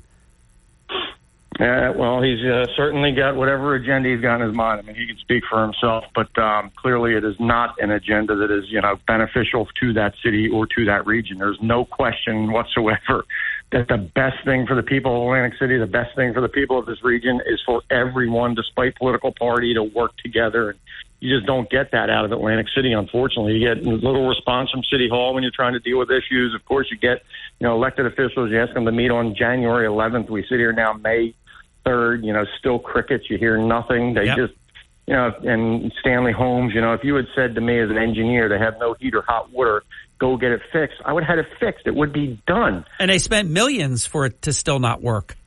Yeah, there's got to be a reason why they're not getting it fixed. They just don't care, and then they deflect, and that one they deflect too and blame the federal government. It is not the federal government. The Housing Authority is 5 people appointed by City Council, 1 person appointed by the mayor, 1 person appointed by DCA, which is a gubernatorial appointment. But the local housing authority is run by appointees of the city of Atlantic City. They're the ones, and a majority of them, Marty, small allies. Even though, and you're correct when you say literally this many council people, but he controls them, and therefore he controls their pick. These are all small people, Dorsey and the rest of them, Stephanie, whatever her name is, Marshall, all of them. They're all small people, and they all should be fired. And the state, actually this would be the federal government, should move in like they did in another part of the state. They should disband the Atlantic City Housing Authority. They should put another board in, and they should start to fix these problems of no heat, no hot water, no cooking facilities, rats, big as cats, bugs, cockroaches. I mean, it's just unbelievable. It is so inhumane. Back in a moment, 19 minutes past the hour with Senator Vince Palestina. We continue. I have my own idea here, and I don't want to put the senator on the spot, but I floated my idea about 10 or 20 different times. I think being one of one is better than being one of 80. And I know that Don Guardian loves being in the New Jersey General Assembly and loves being part of Team Palestina. Team Palestina, Swift and Guardian is awesome. I think Don Guardian should run for mayor of Atlantic City next year. I believe he would win. And the bench strength of the Republican Party, this is not like the Democrat Party. The bench of the Republican Party is so strong that another Republican would win the assembly seat, and then we could actually get things done. Small's got to go, and next year is the election. That's my Hurley doctrine. Nobody has taken it though warm and fuzzy yet. I've been all out on a limb by myself whenever I say it. We'll be back. He is Senator Palestina. I am Hurley in the Morning. Right back after this. You're waking up with Hurley in the Morning. It's the topics that matter to me. WPG Talk Radio 95.5. WPG Talk Radio 95.5. For complete contest rules, visit WPGTalkRadio.com. You're waking up with Hurley in the Morning. It's well-balanced conversation. WPG Talk Radio 95.5. We're back. Senator Palestina, our regular monthly appearance. It's presented by Palestina and Associates, a very talented and decorated local engineering firm. They've done so many good things.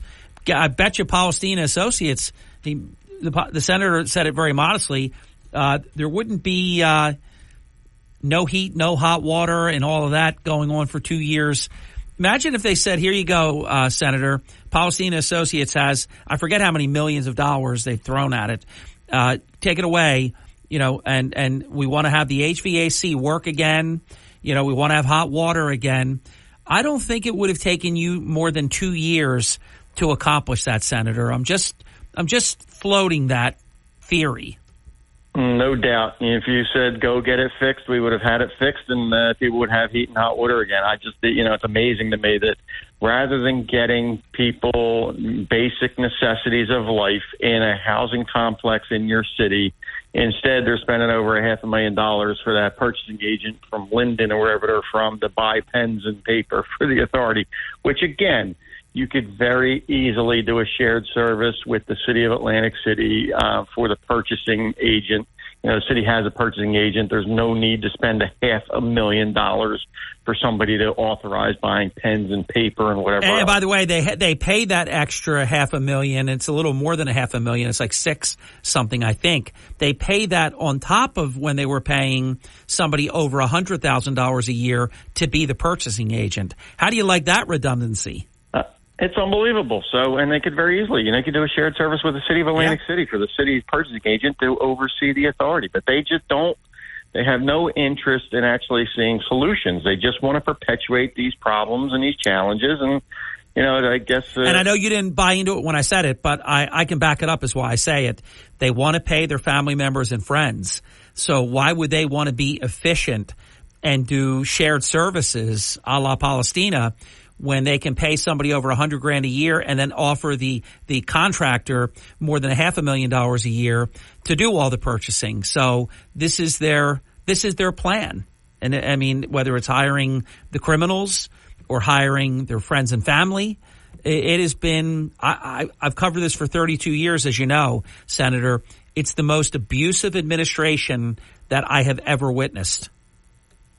Yeah, it's just sad, Harry. I hear them talk and say they talk to Atlantic Air, talk to Stockton, and talk to this one and talk to that one. And it's just like, please go have private meetings. Remember when I wrote that letter to the mayor, I said this. Go have private meetings. At that time it was the prosecutor, the sheriff, but talk to, the Casino Association president, talk to the president of Atlantic Air, talk to the president of Stockton. Have a private meeting with them. See what they think about the city of Atlantic City right now. Because if you really care and you really have an interest in seeing things get better, you will be taking input from them. And I know that they will tell you exactly what they think about the city of Atlantic City at this present time. And, it's extending now, Harry, which is so unfortunate. Of course, we have the challenges in the city, but, when you think about the Atlantic City International Airport, I had a conversation with the CEO of Spirit Air within the last couple of weeks, as a result of this crew base closing, had an opportunity to talk to him directly about the situation in Atlantic City area. They had 25 flights at the height. They're down to 10. Part of that is, because of Spirit, because the customer service has not been good over the years. And, people stopped using ACY specifically because of Spirit. They go to Philly instead. But, one of the things that continually comes up, and I had the conversation with him about, the marketing of Atlantic City International, because Atlantic City is in the name of the airport. And it affects, when you see all the negative publicity surrounding Atlantic City, it also affects things like the airport because it's got Atlantic City in the name. And some people don't realize that airport is not in the city of Atlantic City. It's in Egg Harbor Township. And so we have been exploring things like changing the name either to South Jersey International Airport or Jersey Shore International Airport or something to get the Atlantic City name out of the airport because it is having a detrimental impact. Senator, we're at the bottom of the hour break. We're not done with this point because it's so important what you just shared. In the whole history of Atlantic City, you wanted the name Atlantic City in as many people, places, and things as you could possibly ever place it. The de facto resignation that is now a negative is so incredibly dispiriting. But you're absolutely correct. The reason it was called Atlantic City International Airport when it doesn't reside in Atlantic City is because of brand identification awareness, and the Atlantic City brand is supposed to, conjure, big, positive, happy thoughts. And now we're talking about renaming it something else because it's stained by having that name. That breaks my heart. and because it's so accurate, so true what you just said. Back with Senator Palestina right after this.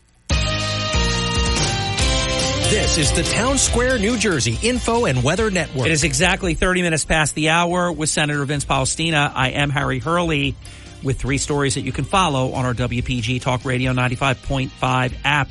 I'm not repeating myself. New legal action against Marty and Laquetta Small. It's new. We're not repeating old things. And yet there's another one that we've written, more legal problems for Marty Small. It's also not redundant. It's new. And the Atlantic County Prosecutor's Office has indicted through the grand jury 2 New Yorkers for the murder. John. From the Town Square, New Jersey Info and Weather Network, I'm Chief Meteorologist Dan Zarrow. As land breeze turns to sea breeze today, the ocean influence is back. That means clouds and much cooler temperatures are on the way. We'll see about 60 degrees this afternoon, staying dry though. Mostly cloudy and cool tonight, low 49. Into the weekend we go. Cloudy skies tomorrow with an increasing chance of showers, high of only 57. Periods of rain expected on Sunday. Get weather 24/7 wherever you are. Download our free mobile app today.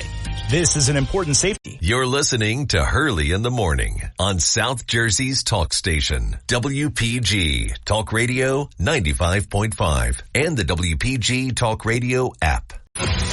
You're waking up with Hurley in the Morning. I listen every morning. WPG Talk Radio 95.5.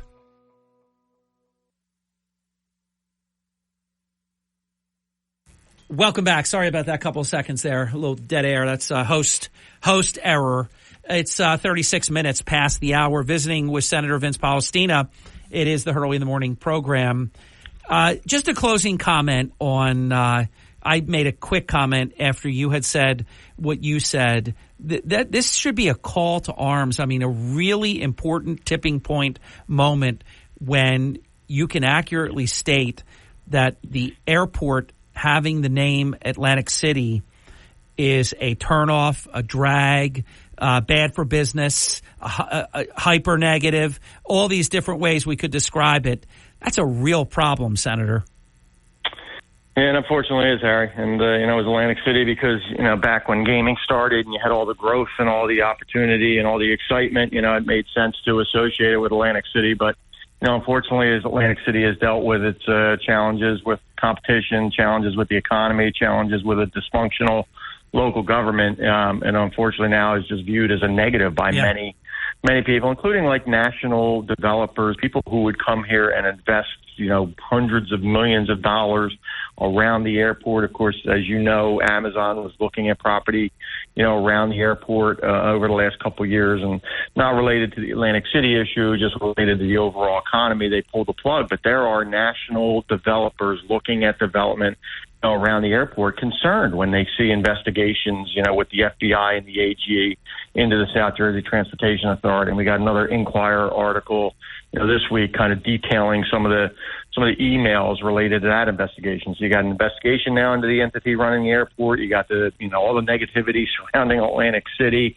And you also, think in the back of your mind, we're the Jersey Shore down here. And so you want to be, something that is more broader, I think, from the standpoint that you want to try to attract people, who would use the Jersey Shore International Airport, who don't like gaming, don't like the negativity associated with Atlantic City, but would yet use the airport. And so that is what they should have done, but it's, too late now. Now they should just do it now because it is time to do it now. As you know, Atlantic City used to own the Atlantic City International Airport, and incredulously, another failed Democrat mayor of Atlantic City, desperate for money, sold it for like $2 million.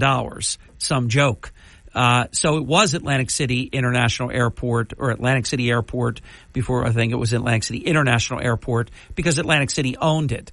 Now Atlantic City, unfortunately, because of the failure of this administration, is a big-time drag. How fixable, because I believe it's very fixable, how fixable do you believe Atlantic City is, Senator? I believe it is absolutely fixable, and I believe we are going to fix it.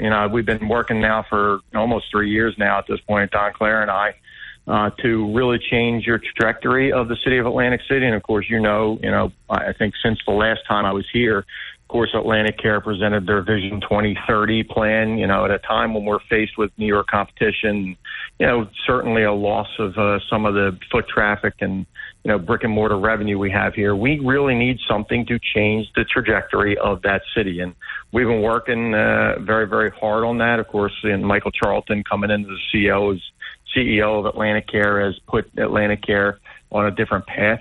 The exciting announcements with Atlantic Care, with the partnership with Cleveland Clinic, partnership with the Neurosciences Institute, partnership with Oracle, one of the top 4 companies in the entire country and the entire world. And the one that we have been working very, very hard on with the affiliation with Drexel, which will start, that's already signed. So Drexel 3rd and 4th year medical students will begin training in the city of Atlantic City at the hospital at Atlantic Care in 2025. And of course, we are continuing the conversations. I was actually up in Morristown yesterday with Senator Gormley. Happy birthday to Senator Gormley. It was his birthday yesterday.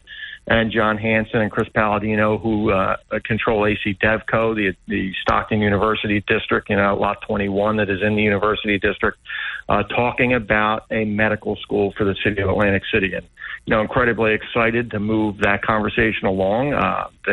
Drexel is all in, Atlantic Care is all in, Stockton is all in, and we are moving forward with the design plans and the budgeting for a medical school for the city of Atlantic City, which is incredibly exciting. When you think, about being dependent on tourism for so long, the ability to have doctors getting educated here and nurses and social workers and everything else, getting educated here, training here at Atlantic Care, and then ultimately, studies show that they will stay here. Now it gives us another opportunity to create a more educated workforce with more opportunity and more jobs and really change the trajectory of that city, which is what, of course, needs to happen at this moment in time. And so, a lot of it is due to Michael Charlton and a little different vision. He and I sat down early on when he got appointed. He said, "What do you want to do?" I said, "I just want to get stuff done." I said, "What do you need?" He said, "I need a medical school," and here we are. And, the affiliation with Drexel has been wonderful. It's actually Drexel trains the most medical students in the country. Of course, we know it as an engineering school, but they have a branch campus in Reading. They have a branch campus out in California. We're talking about this affiliation with Atlantic Care would really change the dynamic and the trajectory for this area. And so those conversations continue, and thanks to everyone who's had a part of it. We are moving forward, and in a month from now, really tried to build this partnership with EDA. They will be coming down here. We'll be talking about the capital needs to get it going, and the EDA is going to be a full partner as well. Everything has been positive, and we're moving. So, despite all the noise you hear and all the stuff you hear, there is a group of people of goodwill who have an interest in seeing the dynamics of this region changed, and we are not stopping. So we'll continue with it. Of course, thanks for getting the word out on a lot of stuff, Harry, because what you do is incredibly important as well to make sure we continue the positive momentum. We have a group of people that includes you now that we're not stopping. They can do whatever they want. We are moving forward. We are going to change the trajectory of this region. We're going to create more opportunity, more jobs, and more of an opportunity for people to stay here. So incredibly excited about where we're headed. I love the update you just gave. 2 minutes before the final break, then we'll have 10 minutes uninterrupted. And I've got to bring this up. I know it's something you would have brought up if I didn't, but I want to make sure that we do justice to this. Our mutual friend, and he's our chairman, Don Purdy, is running to become New Jersey's Republican National Committeeman. This is a huge deal. I think he's going to do it, Senator. What are your thoughts? I think he can, and I think he has the votes. It's just Bill Palatucci was a national committeeman for 15 years. The certain period of time, you see that it's just time to move on, and so we'll see if Bill Palatucci runs. But I think from the Republican Party, I think you think back to the gubernatorial election of 2021. Jack Ciattarelli came within 3% of upsetting, an entrenched incumbent who had a fortune. And he didn't have any help from at the national level. And that's one of the things that, We're right. They believed he couldn't win. Now they know he can win. This is a whole different ball game. Correct. Whole different ball game. They didn't really bring resources here to help, and so that's what a lot of Republicans are looking at. Is we need support. You know, when you're looking at this gubernatorial election in 2025, we need support from the national organizations to come help Jack Ciattarelli. I expect it'll be Jack. Of course, we're going to get through the primary with John Bramnick and everybody, but I expect it'll be Jack. And then we need support from everyone to make sure he gets across the finish line. That will really change the situation in New Jersey. That is what we need. We've been very successful working with Governor Murphy and the administration. As I've said to you, and I will continue to say, they have been great to me. I have had no issue whatsoever. But if you really want to change some of the underlying fundamental problems in the state of New Jersey with educational funding, with the situation with law enforcement, with the situation with taxes on businesses, on residents, property taxes, if you really want to change fundamentally New Jersey, Jack Ciattarelli is the right guy, because he is a guy who just wants to go be the governor and cares about getting this stuff fixed. And so, we'll see how the primary plays out. Of course, I'll be supporting whoever the Republican is, but, really looking forward to that campaign next year, and hopefully we get a Republican governor in 2025. It's really true, because Chris Christie was governor, could have gotten a lot more done, but he was too busy running for president. He didn't want to be governor. He was governor to become president if he could. Ciattarelli has made it very clear on this program even, and anywhere that he has spoken. That's it. He doesn't want to be president. He doesn't want a cabinet position. He wants to be governor of New Jersey to get things done. We've got to take a break. We'll be right back, 46 minutes past the hour, with Senator Vince Palestina. I am Hurley in the Morning. We'll be right back. Hurley in the Morning. If you really want to know what's happening in Atlantic City, it's Harry Hurley every single morning. WPG Talk Radio 95.5. Enable our skill and tell your smart speaker, play WPG. You're waking up with Hurley in the Morning. Egg Harbor Township, Ocean City, Goshen, Cape May. WPG Talk Radio 95.5 and the WPG Talk Radio app. It is 9 minutes before the top of the hour. Dateline Atlantic City. If you're not aware, a few weeks ago I had to suspend, no human got suspended. I had to suspend the official mental health break. I love doing the mental health break. I feel we need it. There's just too much going on. So I think it's suspended through the November 5th election. There's just too much going on. So we loved doing it. I want to do it again, but we can't do it now. There's just too much happening in Atlantic City and elsewhere. So when Tibbet is here, and he's probably here waiting to come into the studio, when we do the 9 o'clock hour this morning, it will not be an official Hurley in the Morning mental health break. It will be all this stuff that's happening, and there's a lot of it, including in just the past couple of days, what I believe will be 2 massive lawsuits against the mayor. In one case, his wife. In the other, both involve Marty and the city of Atlantic City because of him being the mayor. It's really unfortunate. I really think there ought to be something. I don't know if the state would ever get into this space to do something about it, but I just have a working sort of operating theory, Senator Palestina, that if an elected official does something that's in good faith and, within the purview of the office that they hold, and something happens, I'm not for that person not being indemnified. But if you're out there retaliating, chucking John Devlin off of the MUA, chucking John Devlin off of the Atlantic City Board of Education, shutting down Dredgy Woods, allegedly, and these are all, none of these were alleged. They all happened, and he's going to get crushed, and the city's going to get crushed, and insurance is not going to cover all of it. So, Tibbet, we're going to be talking about this when you get in here. Get ready. And then the allegations that we broke yesterday of the young boy, of what he alleges that Marty Small and others have done to him. I don't think people should be indemnified for that kind of behavior, Senator. No, not if they're using their political position to retaliate against people. That is absolutely should not be condoned at any level, because that is not what your political position is supposed to be used for. And I think back when you get into these conversations, you try to get everybody to remember, when they first started, when you first get elected, why you did it, and for the most part, of course, some people get into it for their own agendas, but most part, everyone gets into an elected office simply because they want to try to help people, not hurt people. It is about helping people and, helping the situation. And that's why you get into it. And so, when you get into these things, try to revert back to why you first got involved. And, appreciate George always, of course, working with us, councilman in Atlantic City, different political party, but, check that at the door. He's a local guy as well. And there are many of us out there who check political party at the door, don't care about it, means nothing to us. We just want to see good things happen for the city, for the region.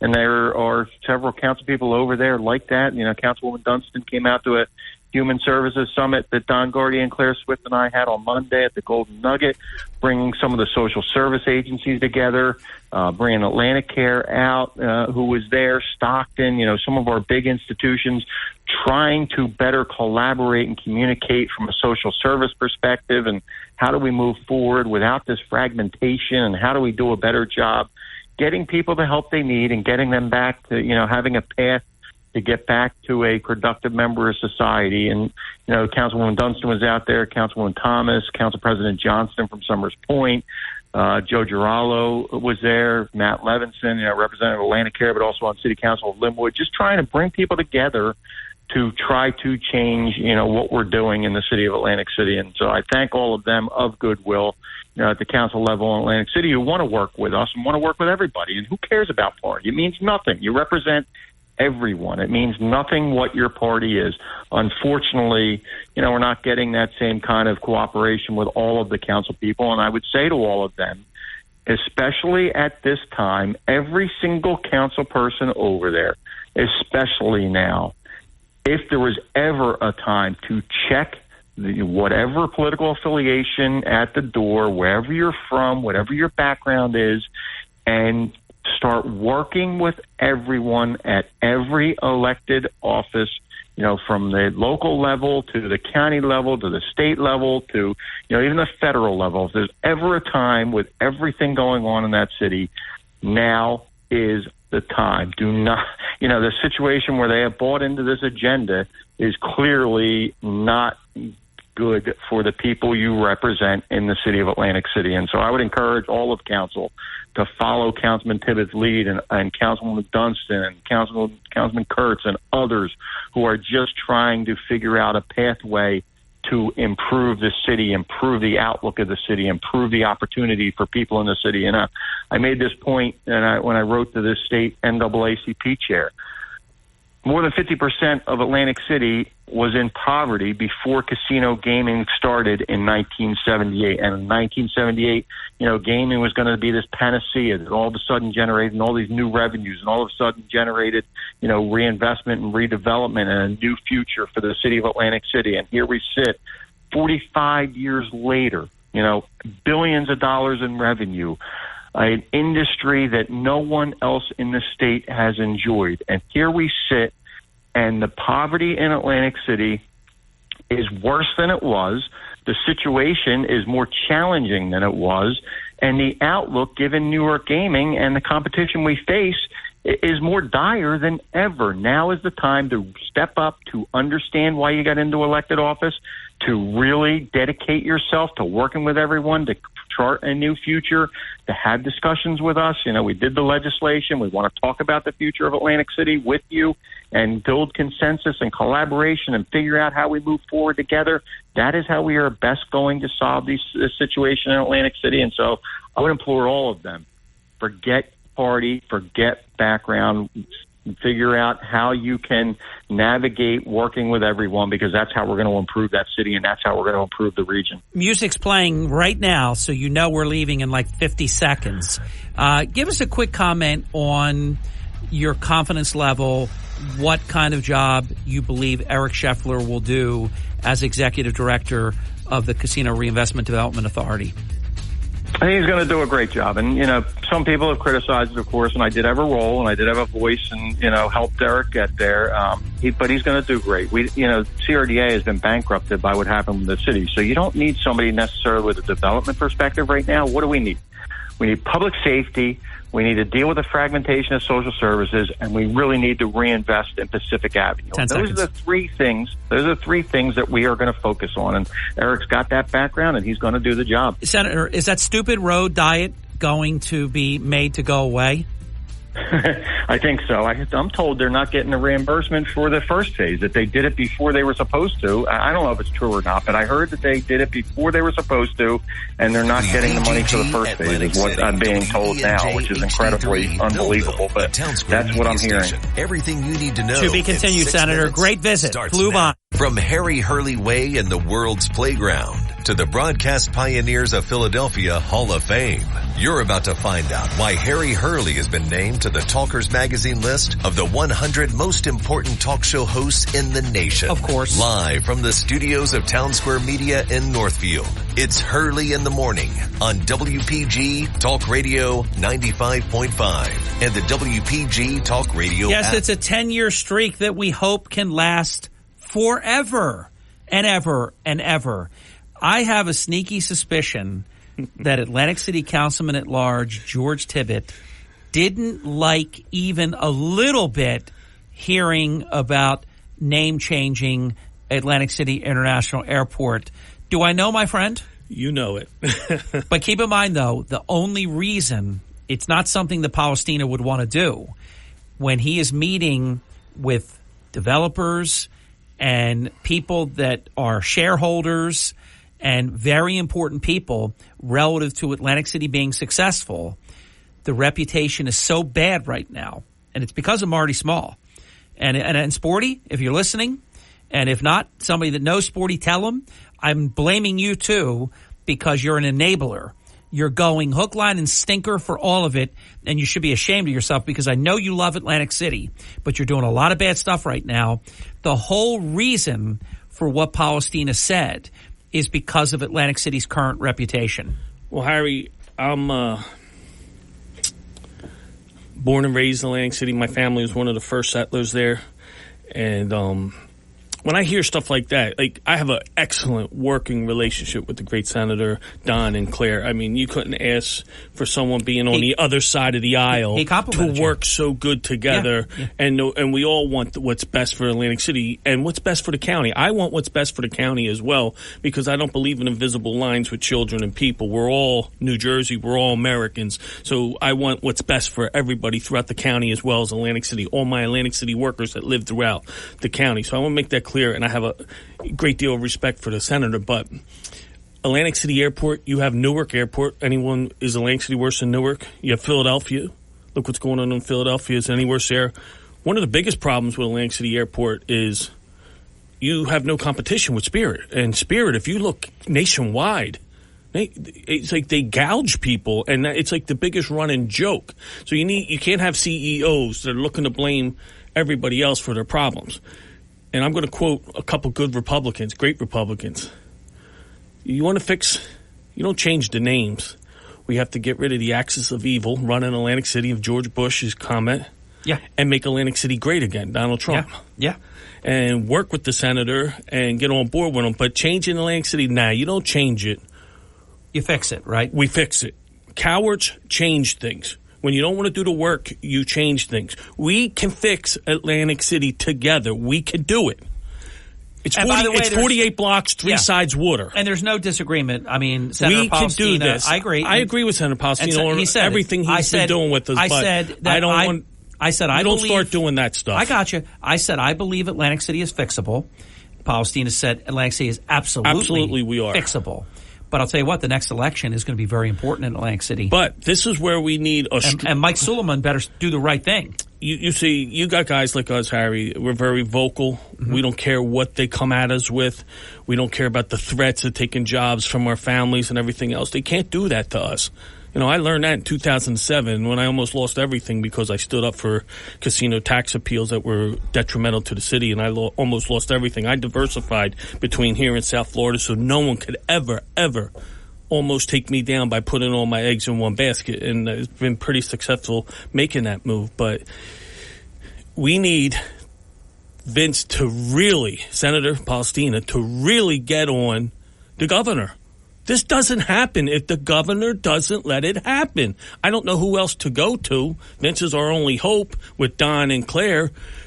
The governor's got to start being called out because you're allowing this stuff to happen.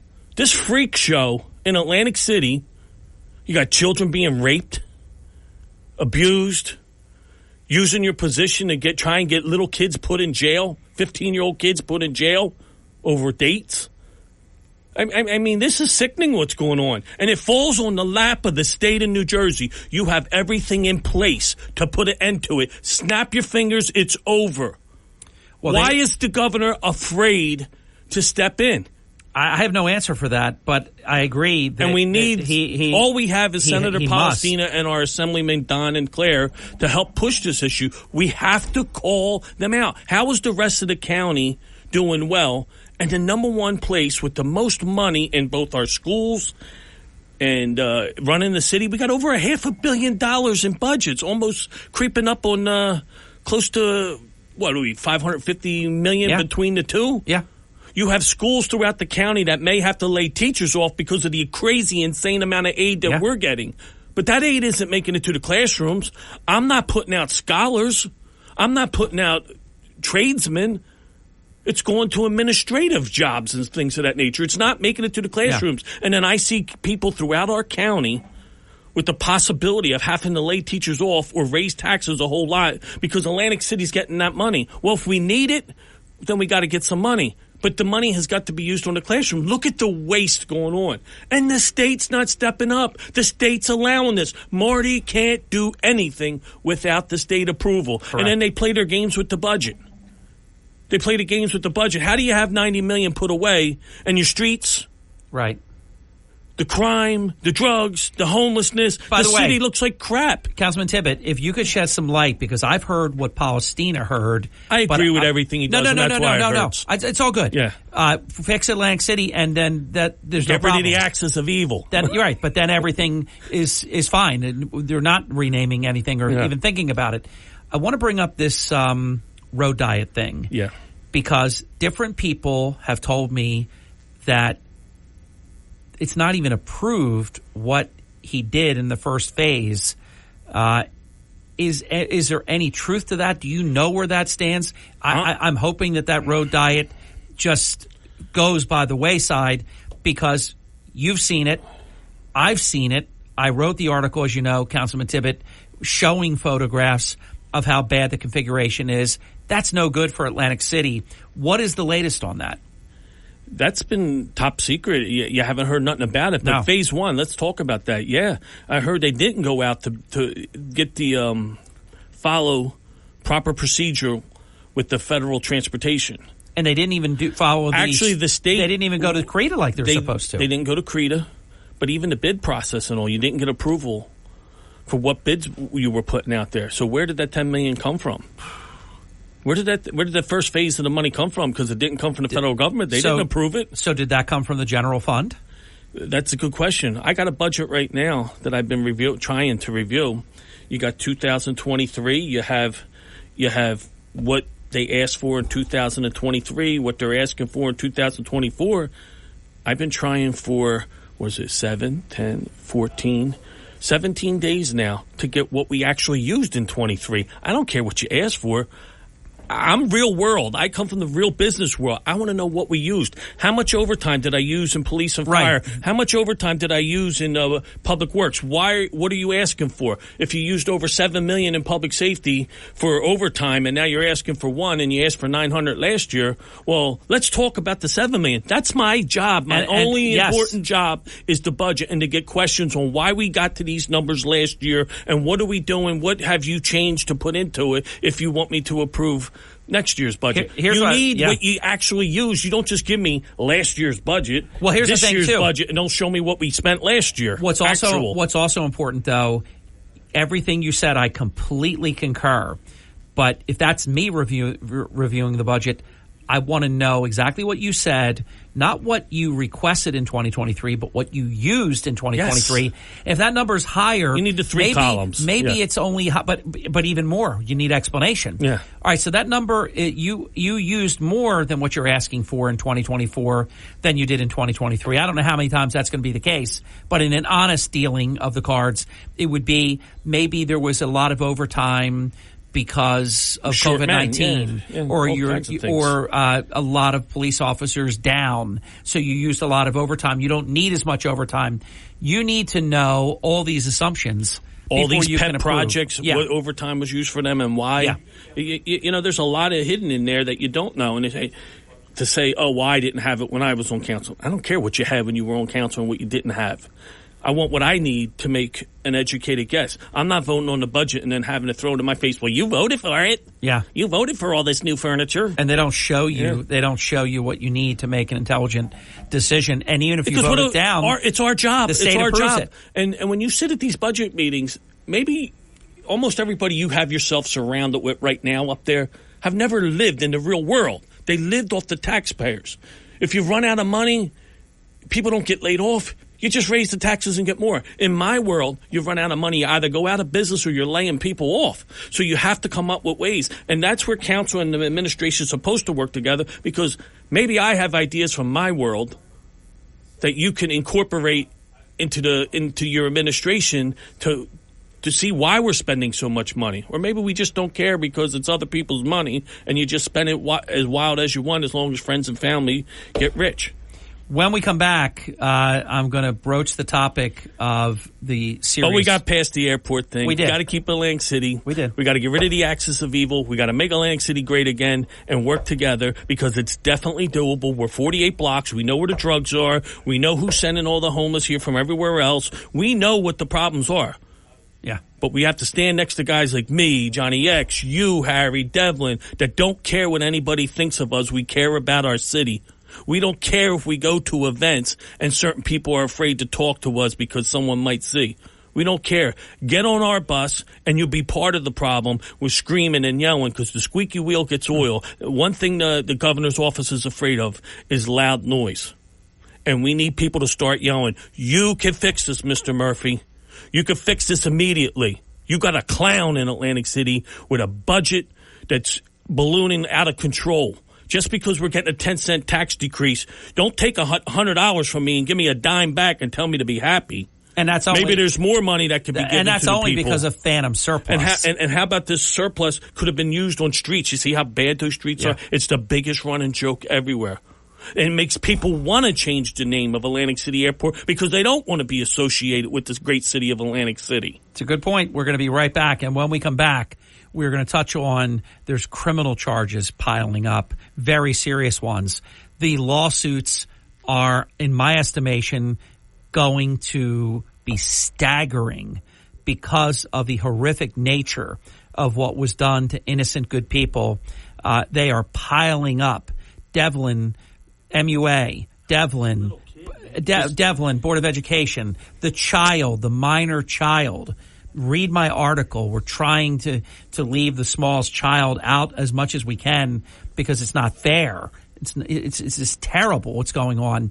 And of course, Dredgy Wood. And all of this, we didn't predict. We guaranteed you where all of this was going to lead. I want to get the councilman's take on all of this when we come back in just a little bit. It's 19 minutes past the hour with Atlantic City Councilman at Large, George Tibbett, our Friday morning closer. I am Hurley in the Morning. Starting your day the right way with Hurley in the Morning. Honesty and transparency, not afraid to get down and dirty and really just tell me the truth. WPG Talk Radio 95.5. Hurley in the Morning. WPG Talk Radio 95.5. Hurley in the Morning. It's breaking news that I can trust. WPG Talk Radio 95.5. We're back. It's 23 minutes past the hour. So I teased to Councilman Tibbett right before the break massive criminal charges against both Smalls. All of these horrific retaliatory things, and we've obviously talked about a lot of these in prior interviews, but tort claim notices have been filed. Devlin's, the child that his charges that he's leveling against Marty and LaQuetta Small are monstrous. And then, of course, Dredgy Wood, fish heads, that was an abomination. What Marty Small did, I believe every single one that I just mentioned are going to recover 7 figures. Unfortunately, I think you're right. I think Terrible. you're right. Knowing what I know, knowing how much worse it's getting, and what I learned the last week of this 15, 16-year-old male teen, his allegations in that tort claim and his allegations from those very close around him and himself. And I want all of you in Public Works to listen to this, and every other city worker to listen to this. How do you have a young black male living in Atlantic City, struggling to survive like all of us are struggling to survive, and you have a mayor go try and press charges on this kid over a teen romance? To try and get this kid put in jail and go change the complaint per the kid's allegations to where the kid had some prior problems and did everything right to move forward, and then go and try and change the date to try and get the kid violated, every one of you should be pissed and spit on him when you see him. To do that to a young child, to do that somebody from the community that doesn't have the resources to fight, to stand up. His parents don't have the resources to stand up to him and anybody that helps him. It's political. It's political because people are standing behind this young guy and helping him. That is wrong. It could be your son. It could be your daughter that this guy's doing it to. We all know he didn't protect the children from the monster from Newark, Cayenne Frazier. And now he tries to get a young child put in jail, file complaints on him. Which were dismissed, correct? I believe they were all dismissed. They were. And this is the allegations of the young child. Yes. Over a teen romance. Me as a father, if I was in that situation and I got the kid a job, you know what I would do? If I wanted to break him up, I'd go to the owner of the business and say, give him more hours. Work the hell out of him. How about the allegation that it's sad. Kept him out of school for a month? Yeah. How about the allegation, again, you violated this kid's civil rights. How about the allegation that the child says Small took his job from him? Yeah, this is a kid from our community. Where's the NAACP standing now? Where are they at? Nowhere. They're standing with Marty Isn't Small. the NAACP supposed to be out there not standing up for the rich, those making over $300,000 a year? Aren't you supposed to, as the NAACP, standing up for the young and the old and the families that just don't have the resources? Aren't you their voice? Where is the NAACP? Well, Kaleem, the entertainer Shabazz, is owned by Marty Small. Kaleem Shabazz and the NAACP stood with Marty and LaQuetta Small right before the both of them got criminally charged. Yeah. And when you find out more and more, because obviously now with the tort claims, and this kid is amazing. He's not afraid one bit of the mayor or any of his people. Well, he wasn't going to turn over. It's not established yet publicly. I know what the item is.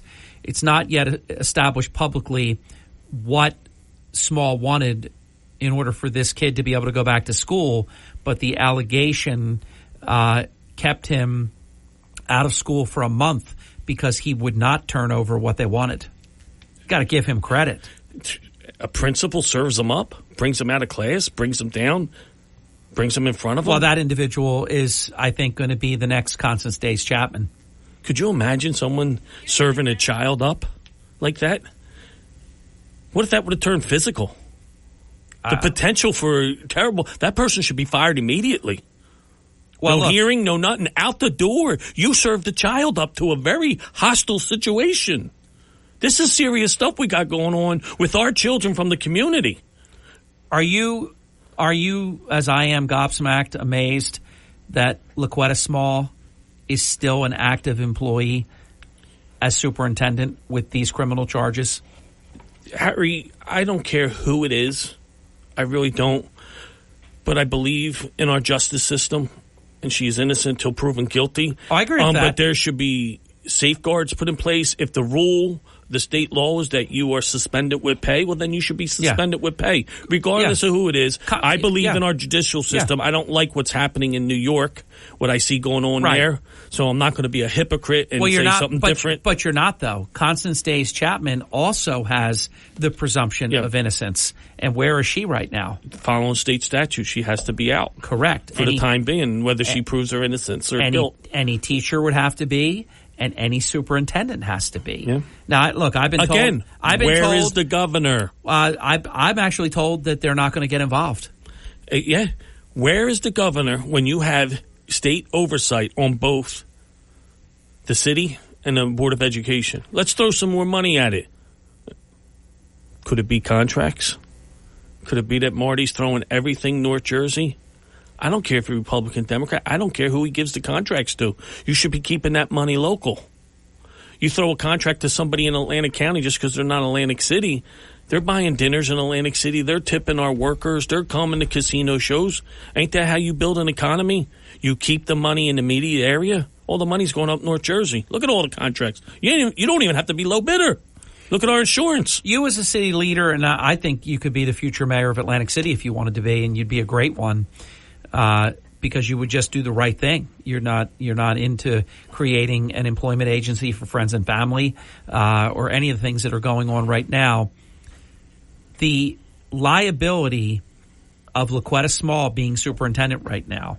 Look, I would expect her to be suspended with pay, even though they have suspended people without pay because they take care of themselves. I wouldn't even complain about that. I haven't complained about Days Chapman. They did the right thing there. And I hear she is being paid, and you know, so you have that authority to pay someone, and you have that authority to suspend them without pay if you choose. The liability to Atlantic City by keeping LaQuetta Small as superintendent active right now is incalculable. Well, Harry, I don't want the lady to be treated any worse or any better than anybody else. Of course. Follow the statutes. If something happens, well, we do know that this young teenage boy, what they did to this young teenage boy, you tried to get the kid put in jail. You tried to get him violated. You thought he was on probation and he wasn't, and you tried to get him violated. You had him thrown out of school. You know, you need school. Yeah. What's a 15-year-old kid going to do in life without an education? You don't even have toll jobs anymore. You don't have gas station jobs. It's going to be pump your own soon. It's like, where are these kids need an education. And and I really believe an idle mind is a mind that gets in trouble. A kid that's out on the street with nothing to do is going to get in trouble. Listen, I went through my ups and downs in life. Thank God I had people around me to say, kick me in my butt and make sure I stayed in the right going forward. I bet you this kid's records, I like to put this kid's record up against the mayor's, what he was accused of. Bet you this kid's not nowhere near as bad as the mayor was. Let that percolate for a moment. Halftime break. We're going to be right back.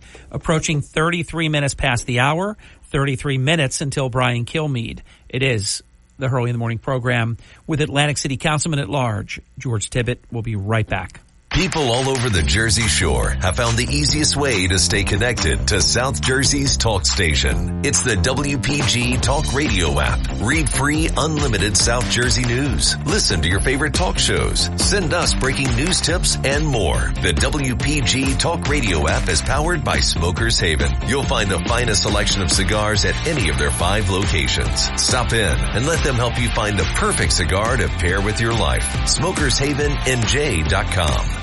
Starting your day the right way with Hurley in the Morning. WPG Talk Radio 95.5 and the WPG Talk Radio app. Free.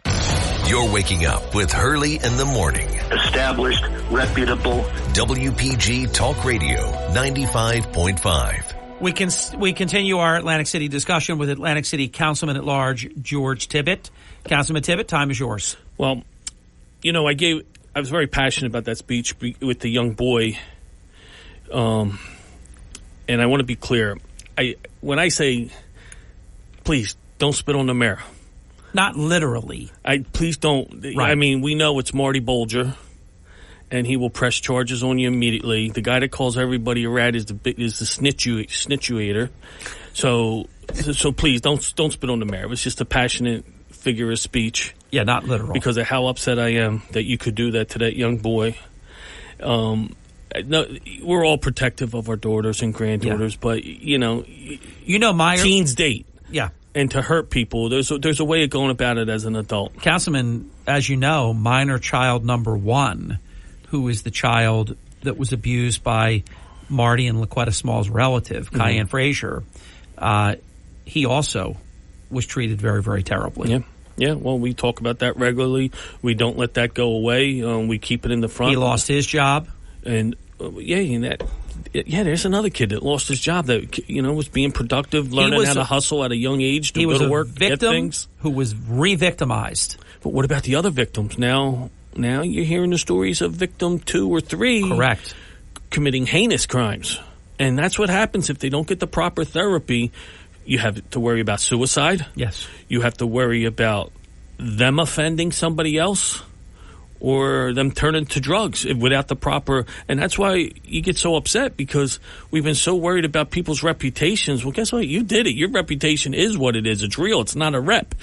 These kids deserve the treatment, and they deserve for someone to reach out now. It's never too late. They've been forgotten. Yeah. That's the sickening part. Councilman, do you agree? I certainly concur with everything you said.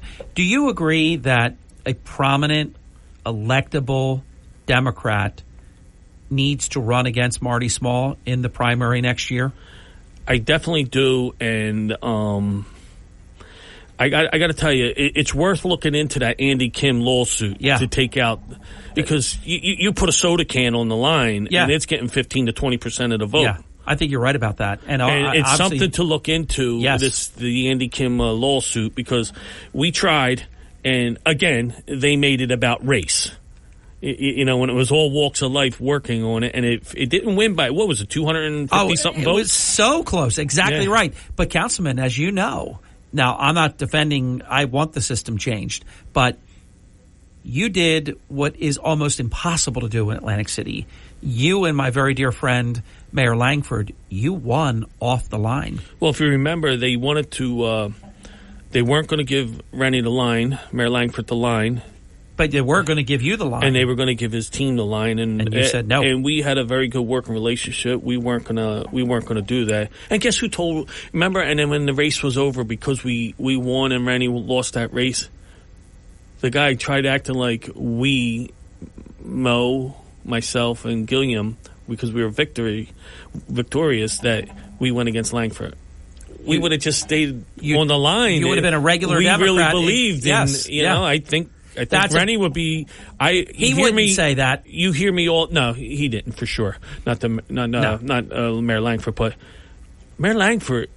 We always said time will justify and legitimize 1,000% everything he did when he was in there. He was a very serious guy that sometimes got taken out as arrogance. No, he was protecting the city and trying to get the best deal for the people in a classy way. You look at all his administrators; they all had experience. All his directors and everything. You know what else he was, George? And I know you know this. He was, and he is, but I'm saying it from just an office holder standpoint. Mayor Langford was incredibly honest. He was. Incorruptible, unbought, unbossed, terrific. Do you see him with $150,000, $200,000 a year jobs? Never. Did you see him and his family getting those types of jobs now that he's gone?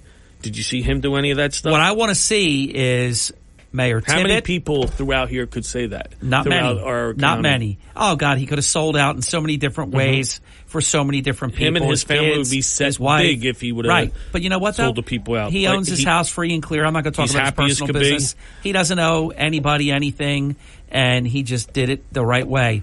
But I want to see either Mayor Tibbet next year, Mayor Langford next year, or Mayor Langford next year.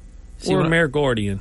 I floated my Guardian theme theory, but he doesn't want it. I can tell you all four love the city. Yeah. Mayor Guardian would be great, but he doesn't want it. He wants to stay in the assembly. So I wasn't stuttering. I said I want to see Mayor Tibbet or Mayor Langford or Mayor Langford. You get what I'm saying? Yeah. That's 3 people. That's not 2 people. Oh, Rennie's looking physically fit. As am I. I lost my 64 pounds. Congratulations. I'll tell you what. Do you think Langford has a comeback in him?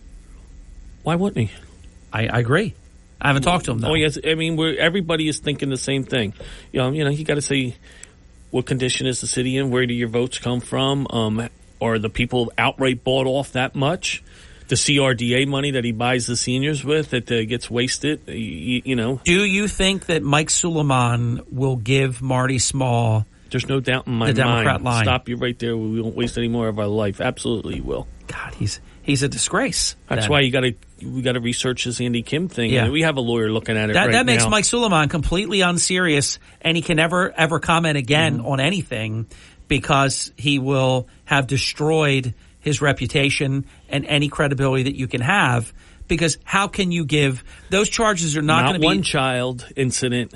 Now we're 2, and you have more victims on case 1 that are coming out. Who would you let your kids sleep at that house? No, not me.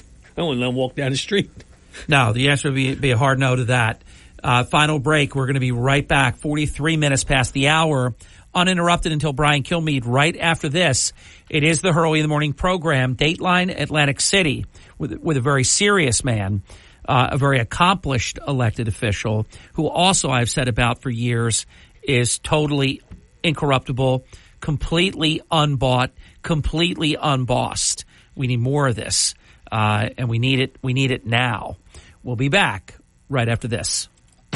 You're waking up with Hurley in the Morning. Makes me think about things a little bit differently. WPG Talk Radio 95.5. WPGG Atlantic City. WENJ HD3 Millville. A Town Square media station. Hurley in the Morning. They really do separate fact from fiction. WPG Talk Radio 95.5. Councilman Tibbet, how long do you think this freak show can be allowed to go on like this? Lawsuits, criminal charges, insanity, employment agency for friends and family. I could go on and on. How long can this go on? Until the governor says it's over. Or I guess in the next election. Yeah. So, hey, by the way, the marijuana question made it to the ballot. Yeah, how about that? But the state can actually knock it out if it wins. We'll see. Yeah. We'll see. Well, look at the stores right now. They're dead. Just imagine. They got them everywhere. Do you think that question, I mean, I would never want to be on the side of promoting that you want that. I mean, you would have to think that it I don't know how they're going to word it. That's always the tricky thing. You know, clerks can really screw you.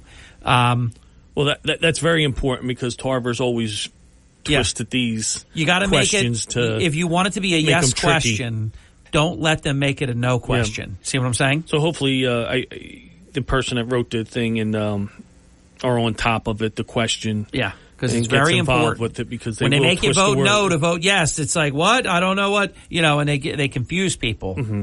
Absolutely. Yeah. So easier to vote yes than it is to vote no. It should be affirmative that you want that area to not have Harry, they're marijuana. not doing business. Yeah, exactly. They're not doing business. Exactly. But you can see the agenda. It's Marty always wrong about everything. He's Joe Biden. He's Could it not, be that $10,000-$15,000 donation to those 501c3s and who owns those 501c3s or runs them? Let's talk Follow about the it. money. Follow I the know. money. I know that you want to bring up the. Some people refer to it as the Marty Small charity, but it's not the Marty Small charity, is it? Last I checked, It's you, it's me, it's the guy sweeping the streets. It's our income tax that is paying for those scholarships. That's federal money. It's not his. He's got alligator arms. He's not reaching his pockets and buying anybody a soda. But he wants to take credit for giving all this money to people for college. Well, what about, we still didn't figure out that they promised they would work on kids that want to go to trade school, kids from Atlantic City that go to ACIT, kids from Atlantic City that struggle and take loans and pay for Holy Spirit on credit cards. Yeah. Because of what they've done. It's true. I mean, that money comes from us, the taxpayers. The guy pumping gas, his income tax. The guy sweeping the streets. People cleaning the bathrooms, our casino workers, you, me. That's our money. And don't forget, under Biden, it's going to be our unborn grandchildren's, great-grandchildren's paying for this stuff today. Yeah, he is. He's Joe Biden. They're both very failed in everything and then they act like touch. They're giving away their money and donating and it's the people's money. Yeah, you can't ever put your name when it's not your charity. There's something that I usually talk to John Devlin about that I do want to at least bring up and get your take on it as a city official, as a city leader, and really the one right now that I think people are looking to because of how bad things are going in general with Marty and these poor decisions that he consistently makes. In terms of the Atlantic City public school system, they're hemorrhaging children. The enrollment is way down. John speaks on this very, very credibly. Something's got to be done about all of this, Councilman. There's no confidence. There's no confidence in the system no more. And when you see kids getting they get the school choice, Ocean City's getting a lot of the ascendant districts. Absolutely. Ocean City's getting a lot of the school choice kids. ACIT, of course, is getting a lot of them. Could you imagine if they took the old Moorgate School? I think the Jerome, is it Jerome? Not Jerome. Well, you have Thai School. The one that's empty right now that they were going to close down. Could you imagine if they turned that into... that was the Ross School. If they turned that into a high school for, say, Brigantine, Ventnor Market, Down Beach High School. Down Beach High School, and just had 300-400 kids in there? Here's what happened. I bet you they all would go. Well, they would, and they wanted a Down Beach High School years ago, and the Commissioner of Education. But what's that say about us that we're failing, that nobody wants to be with us? It says bad things. As long as they're getting paid those high salaries, it would have happened. Nobody cares about the product. Down Beach High School would have happened, but the Commissioner of Education in New Jersey at the time called it de facto segregation and would not approve it. So what they put a good product out there and they'll come. What they put in place, though, was compulsory sending-receiving relationship. So if you were in Ventnor, Margate, Longport, or Brigantine, you had to go to Atlantic City High School, or you could pay to go to Holy Spirit High School, or pay to go to St. Augustine Prep if you were a boy, or Alma if you were a girl. But what happened was when school choice came of age, Councilman Tibbet, that exposed Atlantic City, because there were people that it was compulsory. You had to go there, and they were failing the kids, but you had to go there. Now you don't have to. No, Harry, so recap today. This administration has tarnished Atlantic City Airport's name to where people are actually talking about changing it. Correct. Tarnished the Atlantic County Democratic Party. Correct. Tarnished Atlantic City government, and tarnished one of the greatest schools ever in Atlantic County that sent some of the most kids to the Ivy League year after year after year. The best education. You've tarnished everything you touch. And then you want to say, well, Moody's gave us a little bit of an upgrade. Well, let me tell you something. I sat down. Remember Kevin Orr and Kevin Lavin, the Kevin show from Detroit? Look how good Detroit's doing right now, by the way. And he explained to me about Moody's. He says Moody's is manipulated. Go by whether will they lend you money, look at the interest rates that they're giving you. He goes, don't go by Moody's. Any people can manipulate that. Right now, look in Atlantic City. Bart Blatstein went through hell to get money to build the showboat, couldn't get it. We tried selling bonds, nobody would buy them. You hear the guy at the Hilton, he can't get any private funding. You have story after story where if you don't get some type of EDA money, some type of government grant, they're not building. Casinos have to fund themselves if they want to build something. So you could do with that Moody's rating. I want to stick with Kevin Lavin, shine? people like Kevin Lavin, the superstars of the world that really understand money and how it works. And remember what he told to me. Don't put your faith in the Moody's. Don't go thinking you're going up or down by what Moody says to you. You know, when Kevin Lavin left, they had a great plan, but nobody wanted to follow his plan. Senator Palestina said it. I said it prior to your arrival. You said it today upon your arrival. Atlantic City, we all believe we're 100% certain, is definitely fixable. How do we do it? First and foremost, the people know where to go to buy drugs. We know where the drugs are. We have to stop the drug sale. Now, you're never going to completely stop it, but you can sure as hell put a major dent in it. We have to make it safe. You can't have people walking down the boardwalk smoking marijuana. I'm not against if you choose to use marijuana recreational. That's your business. Have all the fun in the world. Have at it. But just like you can't smoke because people don't like the smell of cigarette smoke, the smell of marijuana is even more obnoxious. I hate it. It's terrible. Your right to do what you want shouldn't impede on everybody else that's out there. One of the biggest complaints we have is people don't want to walk down the boardwalk with their kids and have to smell that. People are smoking and driving all over the place. They're smoking outside the restaurant doors and bar doors when you walk in. It's like, have at it. Do your thing. But whatever happened to do it in private, do it to where you're not affecting others. Your right to enjoy yourself shouldn't affect everybody else or other businesses. How do you feel this marijuana ballot question is going to do? It really depends on the voter turnout. If there's something good on the ballot to get people out to vote, it'd be the presidential. I was just going to say it's going to be on a presidential election ballot. The most people that vote in that election. This is going to be telltale. You know, I don't know how it's going to go because I'm going to tell you that every poll that I see, something like 70% say they're in favor of recreational marijuana. 70% of those that vote. Well, that's all that matters. But but I mean, they're acting like it's 70% of 40,000 people. Oh, I understand. 37,000 but that's people. the reality, though. But listen, I haven't put everything into the ballot question. I support those that did it, and they're trying. You got to give them an A+ for effort. But the real solution comes with the CRDA at this point. They're the last hope for the people because at least those people understand business world. But here's the thing, though, George. On the and it's Councilman George Tibbet. Councilman, in terms of CRDA, and I hope Eric has a backbone here. Marty Small didn't go to the CRDA when the required approval for that road diet thing. They just went and did it. They didn't go get the approvals that you need because of the casino tourism district.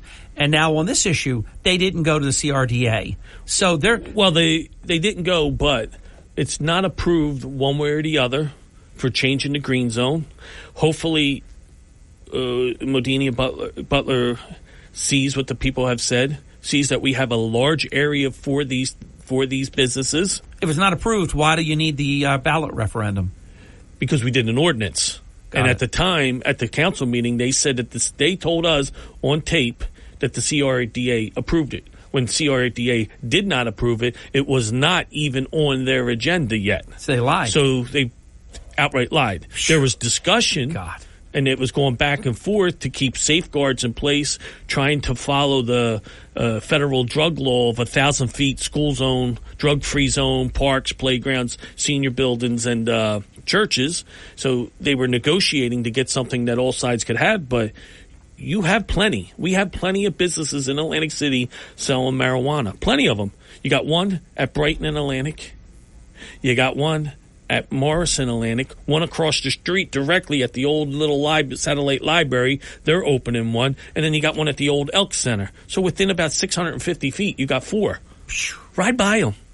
What's the reason? You don't even know they're there. When I hear people say, they're quiet, you don't even know they're there. Yeah, you don't, because nobody's going in them. And I'm sure you know, but what is the reason for this expansion? Well, you hear it at the council meetings all the time. Hey, councilman, you can get $15,000 from them if you put one in your ward to a 501c of your choice.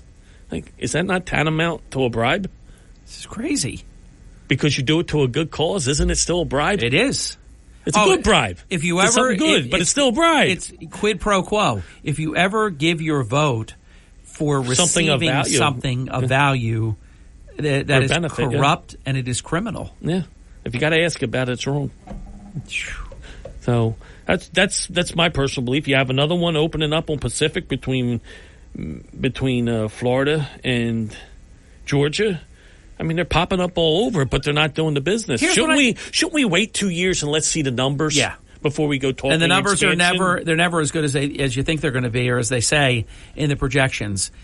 What was it that, and I know it's Marty, and he's wrong as usual, but what about marijuana would Atlantic City, as a destination resort, family resort, that 20 plus million people a year come to, why would Atlantic City want to go all in on becoming Stoner Nation? Yeah. Why? Yeah. Why would you do that? Enjoy yourself. Have fun. Do it recreational. It's all your business. I'm all for it. It has amazing medical benefits. But so does fentanyl, used correctly. So do opioids, used correctly. And back in the day, even cocaine was used in dentistry. But everything used, psychedelics, we're finding out are helping our military and the PTSD and traumatic brain injury. All these things under doctors' cares are amazing. But to just start doing it recreational, I think you're going to dumb down a generation. Can it get any worse looking at our colleges today? Amazing. We have exactly 5 minutes left in the program. Is there anything that you wanted to cover that we didn't get to yet? No, it's been pretty eventful this week. And what's it like at the council meetings? They stink. They're no fun. It's like work. I used to love going to them. I used to look forward to them. It's like... and Marty goes to every council meeting, doesn't he? Yeah, it just feels... Yeah. Because he needs to control them. And it's sad because I try so hard. Like, the redevelopment makes council strong. Why would you just give it away? Fall over and just give it... Because Marty thinks he controls everything in his they don't come to council and talk about the redevelopment at all. I remember Jim Whalen and other mayors. I don't know that they didn't go. Their business administrator was there, but they didn't go to every meeting. Maybe there was a really important meeting, a big issue. It was a treat to see the mayor, and it would be special. Not all the time, yeah. But he's there because he's got this precious 5-4 majority that's very fragile. Let's and talk he's about got to be that. there. Oh, you just said it. You see the case. It's making it to court. The residency of Muhammad Anjamzia. Yes. It's making it to court. You don't live here. Look at the damage. Now, the Muslim community is very against the use of drugs, regardless of medical and everything else. Where are they all popping up? In the guy that the mayor owns because he doesn't live in Atlantic City.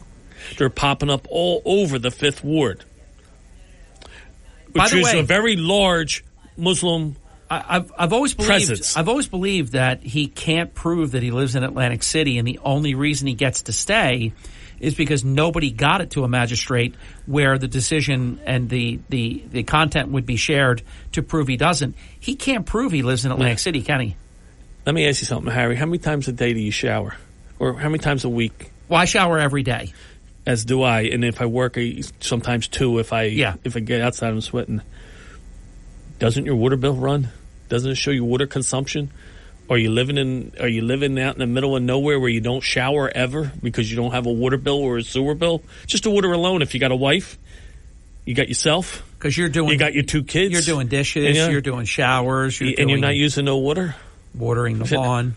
Oh, you're going to tell me you're living under the boardwalk, or you taking showers in Egg Harbor, but you're sleeping in Atlantic City? You expect he will lose, correct? No, I don't. I expect I can't see any judge. They're going to say he lives there? Harry, I have no faith. Did you see LaToya's thing? 8 months of hell for that woman. 8 months for a simple. You got nothing. It was all smoke and mirrors. You were trying, and he didn't even show. You know what that put her through? Yeah, terrible. That poor girl. And she didn't have a free lawyer. No, she didn't have a free lawyer. No, she helped pay for that lawyer. Yeah, she helped pay for the one against her. Because you're a city taxpayer. Right. She paid for the one against her. Yeah. And she had to pay for hers. I feel bad that what they put her through. Yeah, it was awful. And what the courts put her through, because it didn't need to go that far by any means. But let's hope I'm wrong. Let's hope that smart people on the bench see right through this. Because this isn't a jury thing. This is going to be a judge thing. Any blind man can see what's going on here. And this is the problem that we have in Atlantic City. When you own people, whether you own their cheap rent, whether you own their jobs, whether you own their jobs at the school board, whether you own the fact that you could bury them for not living in the city, all these council people got to wake up. Is that case in Atlantic County or in conflict court? I believe in Atlantic County. Is Blee taking the case? I do not know. That'll be very interesting if he takes that case. So, final minute, closing comment. Again, Senator Palestina, we can fix this. Yes. I need you. I need Don and I need Claire to really put it in the governor's ear nonstop. This has got to stop. You're our only hope right now. Yes. How important is this upcoming election? Which one, President? Next year. It's the most important thing in Atlantic City. This could be the end of any comeback. Yeah. At this point, especially with New York casinos coming back. Yeah, if he had 4 more years. When you got people legitimately, as much as I don't like it, I understand why they want to change the name of Atlantic City Airport. When you're tarnished, as bad as we are. But I'm more challenged the senator to work with us, to continue to work with us, and we could do this. It's 48 blocks, and there's a lot of love for this and history in Atlantic City, and we could do it. We could bring it back. Agree. Councilman, great visit. Good to be with you. Always a pleasure. Thank you. Tomorrow morning, 5 a.m., my very good friend Tom P., Rack and Fin Radio. Then you have John DeMasi from 9 to 12. And Carmen Murata, Tony Mark Presents from 12 noon to 1 p.m. I'm Hurley in the morning. Have a great weekend.